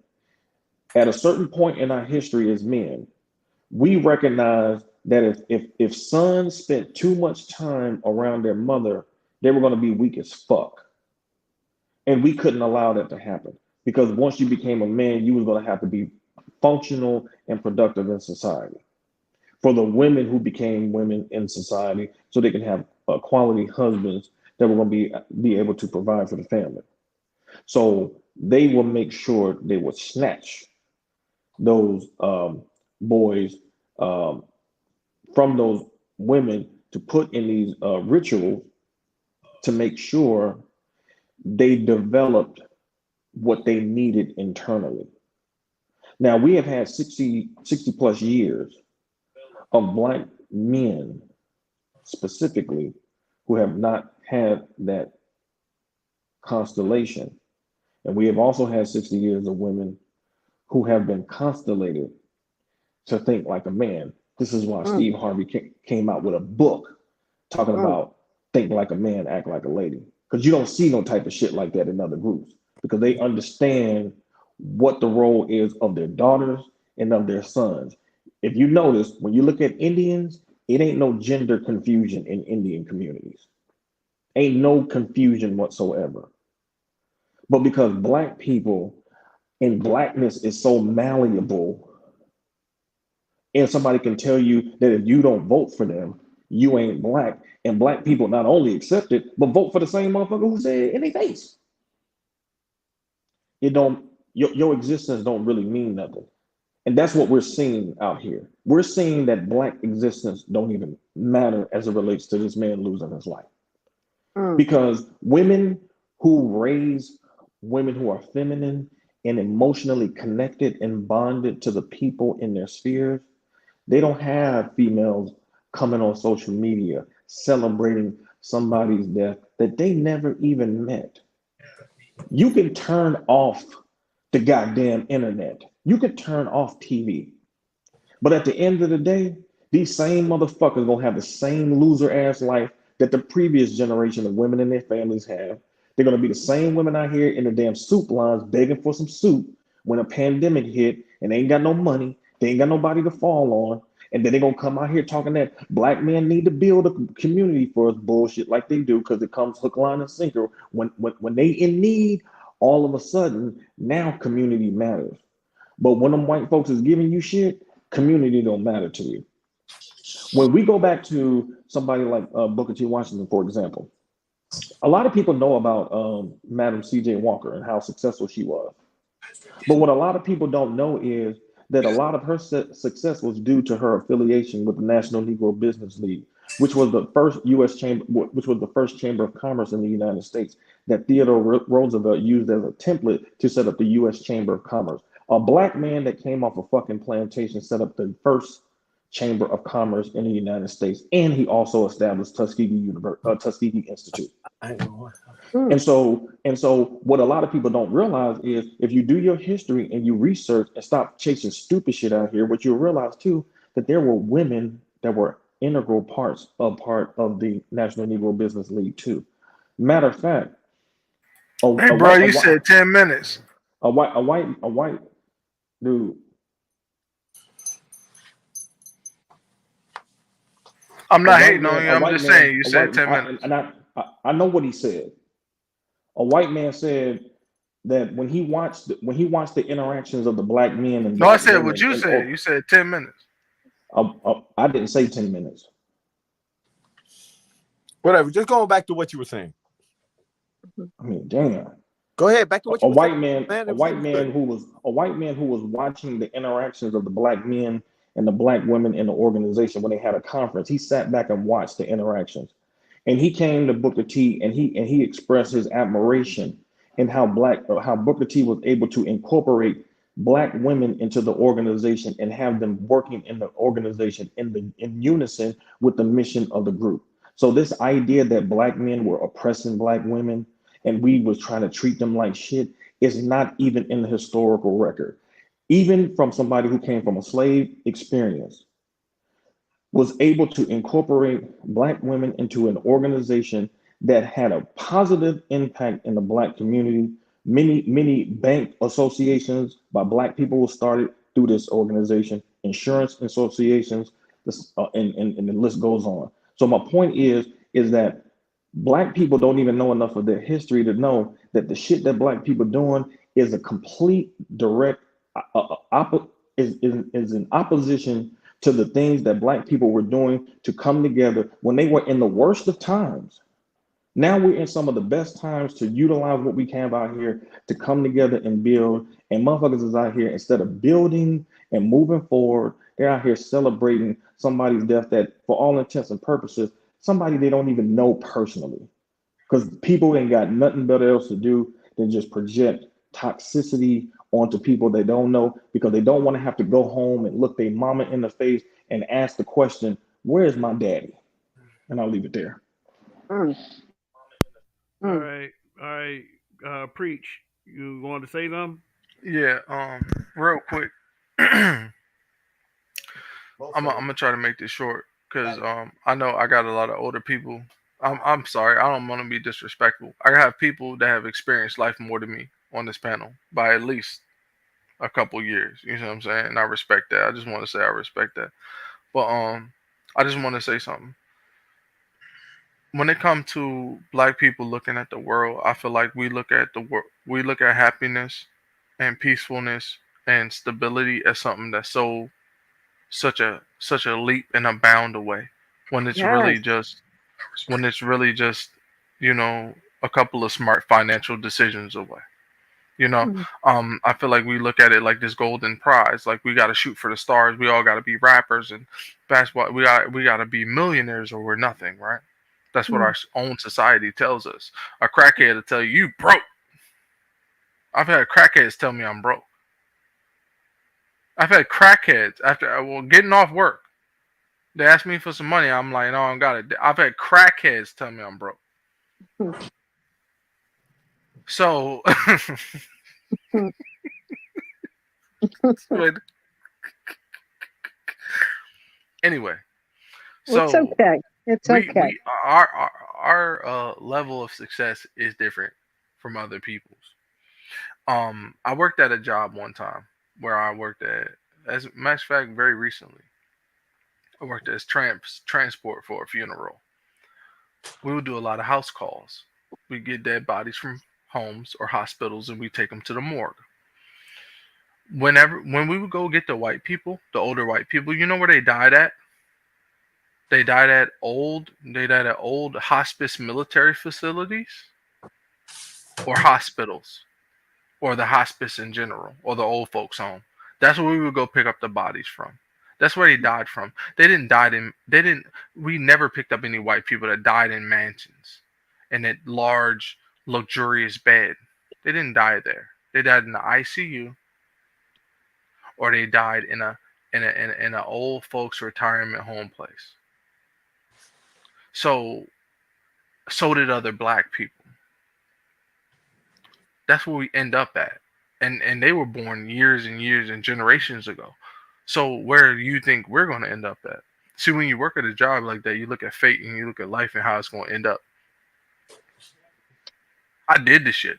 So for people thinking that white people they die in this luxurious way, they die in the same motherfucker way black people do. And it's not in that spot that you think they might be in. I had to go wheel the cart in, get them off the same fucking hospital bed that I had to get the black woman off of. Wrap her in the same exact sheet as I had to wrap her in the black woman. Put the same type of toe tag on her as the black one. In the same facility, on the same floor. So listen, it's about your character and what you and your intentions on life. My intentions is to be peaceful. So I met a real dope ass person on the internet in the most unlikely of places. So I don't believe in a whole lot of that. We're gonna break down relationships to a science. We're gonna break down black women, and this is the black woman's the problem, or this is the problem, and that's the problem because you have some kind of past traumas from the bullshit that you went through. You can't blanket the whole world in one thing. That's what psychopaths do. They're like, oh, everything is everything. Nothing means anything. I'll just do whatever I want. Like, nah, that's not how life works. You know what I'm saying? You got to look at everything as it is and evaluate it accordingly. You see what I'm saying? I think it's all about your intentions and who you are as a person. If you're a shit person, you're gonna get shit results. If you're an evil person, you're gonna cause evil things to happen. If you're if you're a chill, decent person, chances are you make no waves. You just kind of live and then move on. You know what I mean? You don't really do. You might make positive impacts, but unless it's an extremely large positive impact, nobody's gonna give a fuck. You know what I'm saying? So, if you're angry about what happened to you in the 6th or the 5th grade, and you carry that to your 30s, and you start spitting out rhetoric about how women ain't shit because of it, you need to check that shit, my nigga. And I feel like that's what the manosphere is. I'm sorry, I gotta put my opinion out there as a young man watching this shit. I feel like that's what the manosphere. I feel like it's a rejection and it's frustration, it's anger from shit that they couldn't figure out because they didn't have a man in their life to teach them the game. And I'm gonna be honest, I kind of did, but neither did I. I had to figure out a lot of shit on my own. You see what I'm saying? So I understand that. But getting frustrated about it and blaming women for that is not the way to go. It's not the way to go, and I feel like that's where that shit come from. You see what I'm saying? Most of us ain't blaming women. It's the fact is this: the women don't understand that this.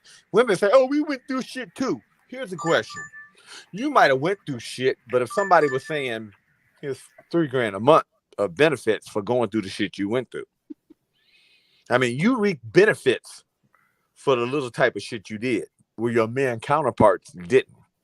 They, if anything, they got, well, here's negative $5,000. Make it work. I mean, like, you sit up, guy. It bothers me when I watch these shows like this, and I sit here and see these women, and y'all don't want to give your man no part of this, no part of respect or listen to any damn thing, because most men know if shit hits the fan, the only person gonna get that car out the mud is you. There ain't gonna be nobody coming to help. Like one of the mottos I have today: if there's a man broke down on the side of the road, I don't give a damn who he is. You've even seen people have seen me even offer my house to let complete stranger men live with me. Because I know when shit hits the fan, ain't nobody out there for you. It's the reason why you got maybe 5,000 homeless shelters for you women out there. Maybe how many for us? Because we already know, hey, woman has a kid, can't pay for it. Don't worry, we're going to give you 3 hots in the car, this, that, and the other, put you through schooling, give you this, that, and the other, free childcare, free labor. You're not going to be worried. Man has a kid, can't pay for him, you going to jail. You're going to be talked about the whole damn time. Nobody's coming to help you. And the only thing motherfuckers going to say, well, motherfucker, you should work harder. You get 2 jobs, get 3 jobs, get 4 jobs. Now your ass sitting there working 60-something hours, 70 hours a week, come home with nothing. Don't spend no time with your kids. Then you see the kids are raised by y'all dumbass women following that same ass motto. And then you hear, I sit up here and I look at my daughter. I sat down with her and her 2 cousins one night. I wanted to go upstairs and knock the shit out of her mother. She sit up here and all 3 of them women said they don't need a man for shit. And I said, for real? My daughter's going to be a fucking doctor. I said, do you realize, I'm going to let you know, don't you ever say that in front of a man again. I said, plain and simple, you realize, you think that these men are stupid? When we hear you say shit, or you have friends that say that dumbass shit, it's the reason why y'all motherfuckers sit up here and wonder why, well, everything was going good and he treat me like shit. Because he already know, oh, that's that type of woman like that. She ain't no good. I'm just going to use her because she really like me. I'm going to hit the skins and then I'm going to kick her to the curb because she ain't worth shit. And then y'all wonder why you think that you're getting ahead in the beginning, but you end up getting loose. Then you come back after you've been rolled hard, put away wet, and then wonder why you've been treated like shit. Most of the men realize, oh, okay, plain and simple. The girl really like me, so she going to break all the rules, all like that. But I really know this bitch ain't shit. So as soon as I'm done with her, she get kicked to the curb. Then you wonder, well, they went off with a white woman. No, dude already peaked. These type of women you just said 3 or 4 different things, bro. I'm sorry. You just, I listen to people. Shit you post, we already see. I listen to people. You said 4 different things, bro. I can't listen to that. I'm sorry. That's not a complete thought, all the same. It's all the same. No, it's not all the same, bro. It's not, bro. You mixed up a lot of different speaking points, bro. There's listen. It's that's a lot of unpacked stuff that you just said in a row. And I'm not trying to hate on wait. It had nothing to do with plain and simple. We already know when if the shit comes that hits the fan, ain't nobody coming unless it's another man. You know, I think he's just venting. He's venting, and it's okay. We already know. It's not like that. There is no second chances as a black man. We know that. We know already you got to work twice as hard for half as much. We know that. No, you got to change that philosophy. You got to change that. And maybe that's like where it starts. You know what I'm saying? We got to really come together and change, because we can change the narrative. We can you change say that you went through the same. Wait. You didn't go through the same thing. It's okay that I didn't. Wait. You can have to control the children, instill the values that you wanted that child to follow. And now that it's come back and been fucked up, and now you say, how did we get here? Now you want to sit up here instead of saying, no. Well, how do we get? No. This is the bet you made. You made it. Okay. Yeah, for the majority, I guess if you're speaking for the majority, no, my children, I raised my children. Do you know I actually sacrificed my career to be at home with my children? Well, with no offense, that's what a mother's supposed to do. That ain't, you don't get no kudos for that. No, and I don't want any. I don't want any, but I know most women won't do that. I'm just my baby boy. I'm 55, and my youngest is 19. So I'm still kind of like parenting young adults. They're just getting out there. You know what I'm saying? They just are coming into their young adulthood during these pandemic years. So we're still kind of navigating, okay, what are we doing here? Okay, let's get back on track. So as a parent, no, I left the workforce. I used to teach at Temple University as a workforce, senior workforce development trainer. But when I got pregnant with my daughter, I left the workforce to be home with my children. And that's the best thing that I could do because they're great children. And look, I'm going to tell you something how men think. And I'm going to tell you just basically like this. If you was a man, they would say, and motherfucker, that's what you're supposed to do. Not trying to, I'm just letting you know, that's what they would say. Not saying you, ma'am, but that's what they would say if it was us. Listen up. Listen up. I'm just letting you know. That's what they would say. Listen up. That's what you're supposed to do. Drake. Go ahead. Listen up. That was Dre. Okay. Yeah. Listen up. Okay. Dre is hard. From now on, if I decide to have panels, people need to learn how to recognize the sound of my voice when I say, hey, let me say something, because this is getting tiresome. I get it. We're all emotional right now. We're all emotional. But cross-examining one woman is not going to solve this goddamn problem. No, I'm not mad at you, ma'am. I appreciate you stepping up, and I cuss a lot. I have a potty mouth. I mean, it's just how I am.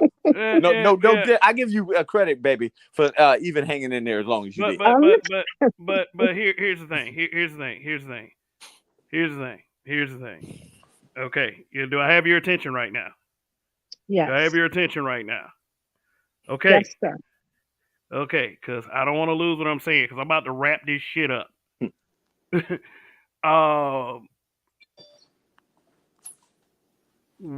got to stay on topic. We got to stay on topic. This has gone into so many different directions. I believe the audience is confused.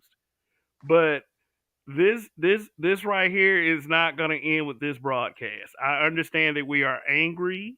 I understand that we are kind of taken aback by this whole thing, but we got to learn how to control ourselves. Now, I'm not the deep healing guy.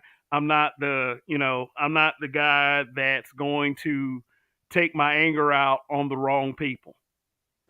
But we got to keep these conversations a little bit more controlled than what we have been doing.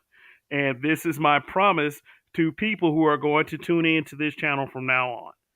Mm-hmm. So Chaos Reign, you there? I'm going to let Chaos Reign speak. Chaos Reign. Okay, well, final statements. And this thing, I'm going to make my final statement uninterrupted, I might have to say, and then I'm done. So go ahead, who's first? Okay, you want to choose who's first? I can go first. No, go ahead, go first, man. Hey, man, look, I appreciate you letting me on your panel. You know what I mean? I like to wipe my feet off when I come into people's houses and stuff like that. Hey, look, this man passing is we lost a great black mind. That's what I feel like. I feel like we lost a great black mind. I feel like his mind was brilliant, and I feel like he had a career far before he got on the internet. And once he got on the internet, he started expressing those opinions that made him hundreds of thousands and possibly millions of dollars counseling people in their relationships. It generated immediate backlash from the black women in the community. I don't know what that means, and I don't know what that's supposed to mean. But I know that talking about someone negatively after they pass when they can't defend themselves is ill-mannered, and I appreciate the way you approach this situation with your panel, brother. And I'm gonna be coming back for a lot more lives that you do. All right, King Priest, and I appreciate you coming through, being respectful, and just showing me respect, and is much appreciated. So you're welcome back at any time. Who wants next? I'll go ahead and go next here. As I Yeah. said, I want to give the lady a lot of respect here. I got a lot of passion in it because, unfortunately, I'm a little bit different than some of the guys here. I was actually running panels, doing shows like this back in the beginning, whereas that. Now I understand that a lot of people can't hit as hard as I did, and the only reason I could is because I work for myself on my own business. There's no way for people to reach out and touch my life. My children are grown. I've understand that being, I will compromise, but sometimes you got to hit hard to get the message across. And I appreciate you understanding that I'm fighting in the words of that is getting the message across, not exactly attacking you. And I appreciate your understanding in that. I appreciate that. Yeah, it's just how I am. I attack hard. I'm a little bit, like I said, I like I said, people say I'm the bazooka, as I say, maybe I done tore down too many damn houses. So, I know how to come in and gut a house. Yes. Yeah, I come in and gut it. But you also know how to rebuild it too. Oh yeah, I know how to rebuild it, but I mean, it takes compromise. I mean, like this is the bad thing. The men have always been compromised, and we've been, even if you see what we've tried, we just try to do more, try to give more, and then after a while, you were like, well, goddamn, I done gave so much. What else do you need? I mean, I remember fighting with my children's mother. I said, name one rule that I established that our child has to follow. Name one, and I'll shut up for the next 10 years, and I won't say nothing else. You couldn't name one. Because you guys have just gotten into the fact of controlling everything, that when you don't get your way, scorched earth policy. I'm tearing everything down. And unfortunately, it's gonna get better. But I mean, it's not going to, unfortunately, it's not going to get better. Because 1 or 2 is not enough. Because that's not enough to continue the population. We need 60 to 70%. Well, and that's the problem. Unfortunately, I'm not even going to lie. We lost Kevin right here. He was the one fighting for y'all relationships. You better hope that there's about 50 other motherfuckers that come out here and could be just as popular as them to fight for that. Because a lot of the men, even the men that like us in our group, Kevin started with us. I knew him before he was famous. People like that is even the people that say, "Oh shit, it's over with. Marriage, it's done." And unfortunately, the only reason why it's going to affect the black community first. It's the reason why, if you notice, the Democrats didn't give a shit about getting a black person's vote next election. Because then already added the Mexicans and all them other people. They realize that we are dying. They see the writing on the wall. We're done for. It's over. Yeah. I still believe in us. Well, I hope Dre, I believe in us. I do. We're going to get better. But you have to believe it. Even when it doesn't look that way, we're still going to have to give it that energy. The women. Look, I'm going to start running shows, so you'll see me online. But just talk to your women that way and all like that. Just let them know, hey, y'all people better come back to the table. You know what I'm going to tell them? I'm going to tell them that our black men. One fighting for you guys. It's done. I took notes, and I'm going to tell them our black men see us as combative, argumentative, stubborn, selfish, and fuck meat. I mean, I'm not even going to lie, man. I've put together better properties than 90% of better than black women that I run across. Okay. Like literally, I mean, I got some houses we can knock them down and be like, whatever. I'm gonna let them know. I'm gonna let women know. I would love to be proven. Listen, I would love to be proven wrong, because unfortunately, the end of the black race means my extinction. Okay. It means that people like my daughter who will never find husbands. Okay. I hope to be wrong. Okay. All right. So thank you, Dre. Divine Mother, was that it for you? Yeah. What is your name? Because you run this platform, correct? The Manosphere? Yeah. No, I don't run the Manosphere. I run this channel right here, Black Men Being Brutally Honest. I It started from a Facebook group, and then I just kind of brought it to YouTube. But I'm part of a set called the Habitual Line Steppers, and that is myself, the Roger Report, who's on Monday through Friday, YAS4W, Sister George, which is a part of the channel called The Breakdown, a Woman's Perspective, and our tech and gaming guy, Darth Skater 7.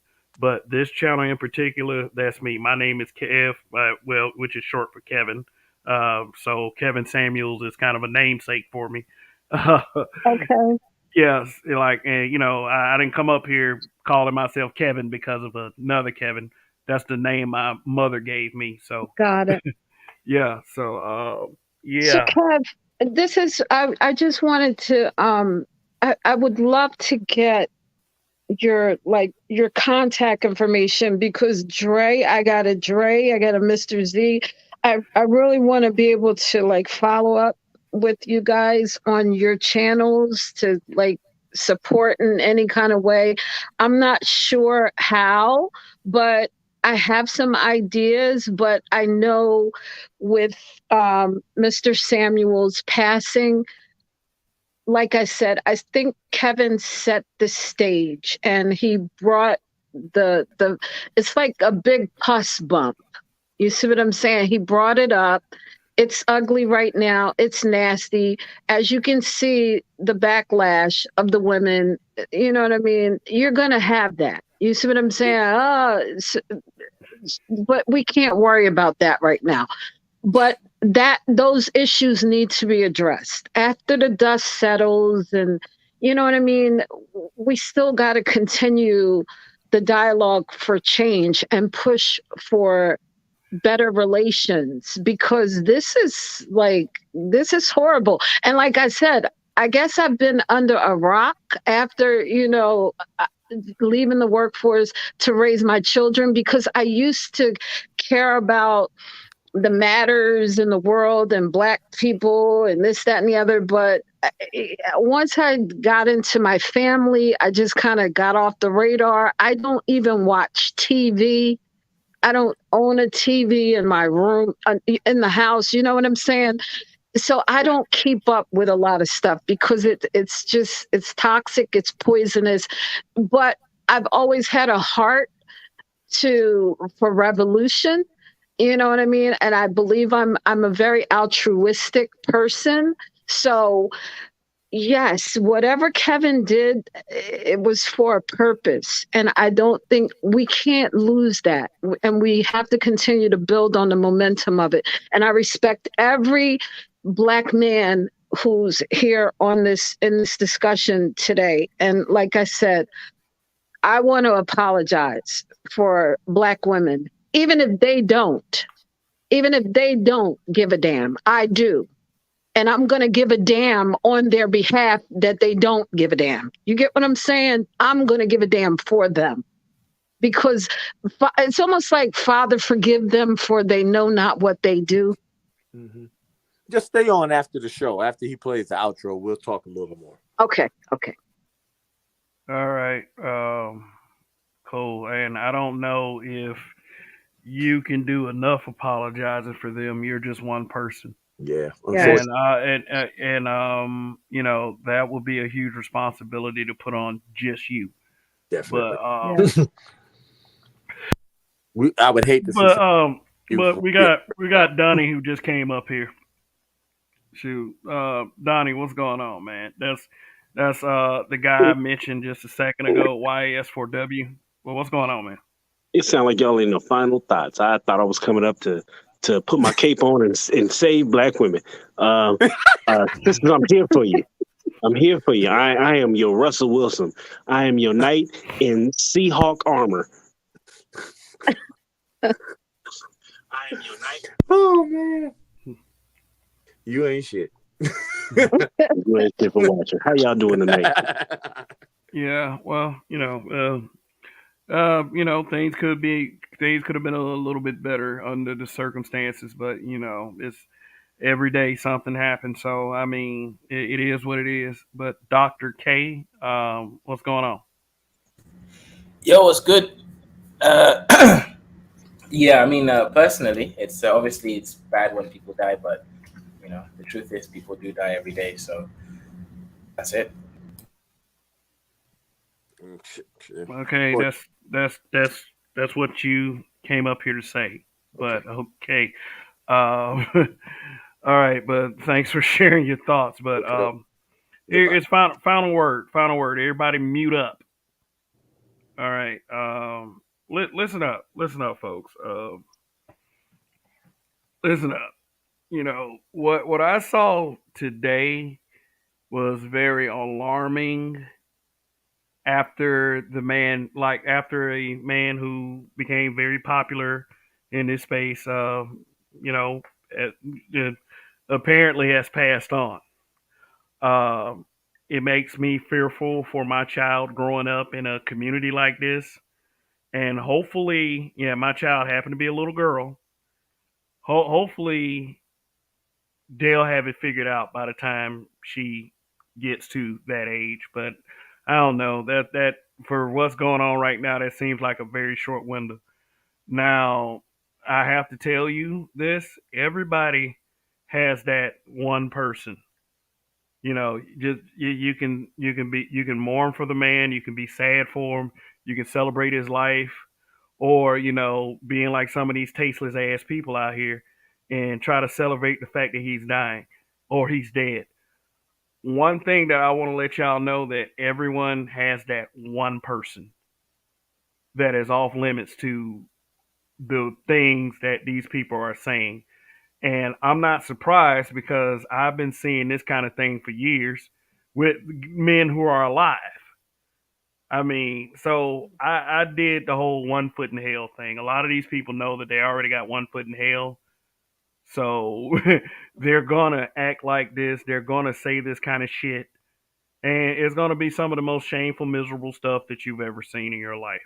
Mm. And uh, that hopefully it doesn't get to you too bad. It angers me. It saddens me. But even saddest part is I expected it. I expected I it. I expected it too, Kev, as well. Oh, okay. All right. All right, Chaos Rain. I gave you all this time to speak. Now you want to interrupt my final thought, but go ahead, man. Go ahead, and then I'll get to say two more No, sentences. that's all I want to say. I know because I'm multitasking. So go ahead, do what you do. That's fine. Okay. All right. And another thing, like I was saying earlier, I was congratulated on breaking 3K. I have been trying to build it up for weeks, and it's too bad that 3K came under these circumstances.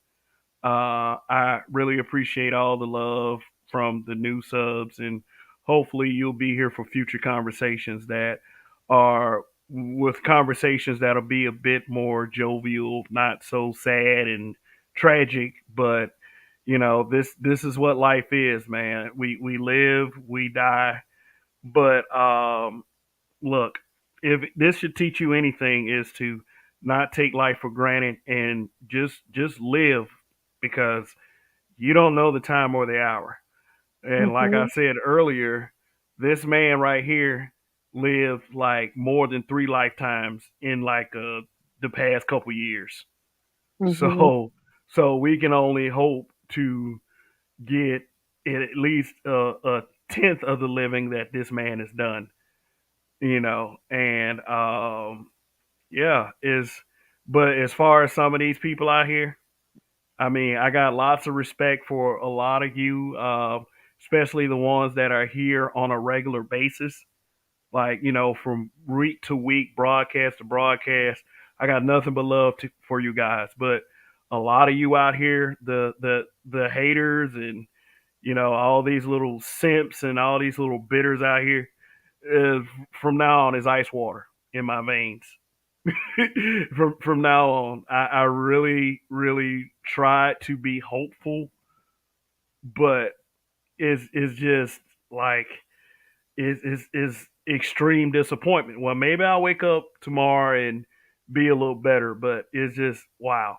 I mean, it's not entirely killing my optimism because I'm strong like that. I really am. I've endured insult after insult on my own platform on Facebook, and tonight with some of these trolls. I mean, it's like but you're a black man in this society. You're gonna have to continue to endure.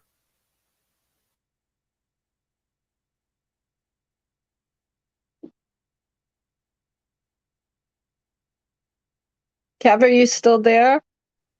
Well said, Kev. Well Might said. have fell off. My understanding is Kev has been having some Wi-Fi problems, but listen, the other habitual line stepper is here. I didn't really get to listen to the entirety of the broadcast, but I understand it was a pretty good conversation via the numbers and via the comments. Kev will be back up here shortly. Ma'am, what was your name? I didn't quite catch your name or any Yes, information like that. yeah, I'm sorry. It's Barbara. Yeah. My name is Okay. Barbara. Don't say your last name. Well, thank you, Barbara. I appreciate you for coming up here and having an honest conversation with us tonight. I know a lot of the fellas is, sometimes we can be aggressive, sometimes we can be harsh with the words, but that's kind of what the space is. Yeah. But I Yeah, appreciate you coming into absolutely. the space, having the conversation, being very genuine, being honest in your position, and being here because uh, a lot of times, a lot of these spaces or a lot of these dudes in the space will have echo chambers. And as a habitual line stepper, I can speak for Kev. It's nice to have a woman come in and actually give her honest opinion and actually have some feedback in terms of what we're talking about because conversations can't just be one-sided all the time. Why would anybody want a one-sided conversation, right? Yes. So I appreciate you, and then I heard Dre's on here. Oh, Kev is back. What's going on, Kev? Hey, can you hear me? Yes. That we can. Okay. All right. Well, I'm having technical difficulties. I say this every so often. I need a new fucking laptop. But I'm on my cell phone right now. But I'm just gonna end it here. Like I said, I appreciate you guys from week to week showing up for me, and hopefully, like I said, we can do this under better circumstances. So that's gonna be it. Y'all can stay back for an after conversation, but I'm gonna end it right here. Look, R.I.P. to R.I.P. Long live the habitual line steppers. Rest in power, Kevin Samuels. And till the next time. Thank you.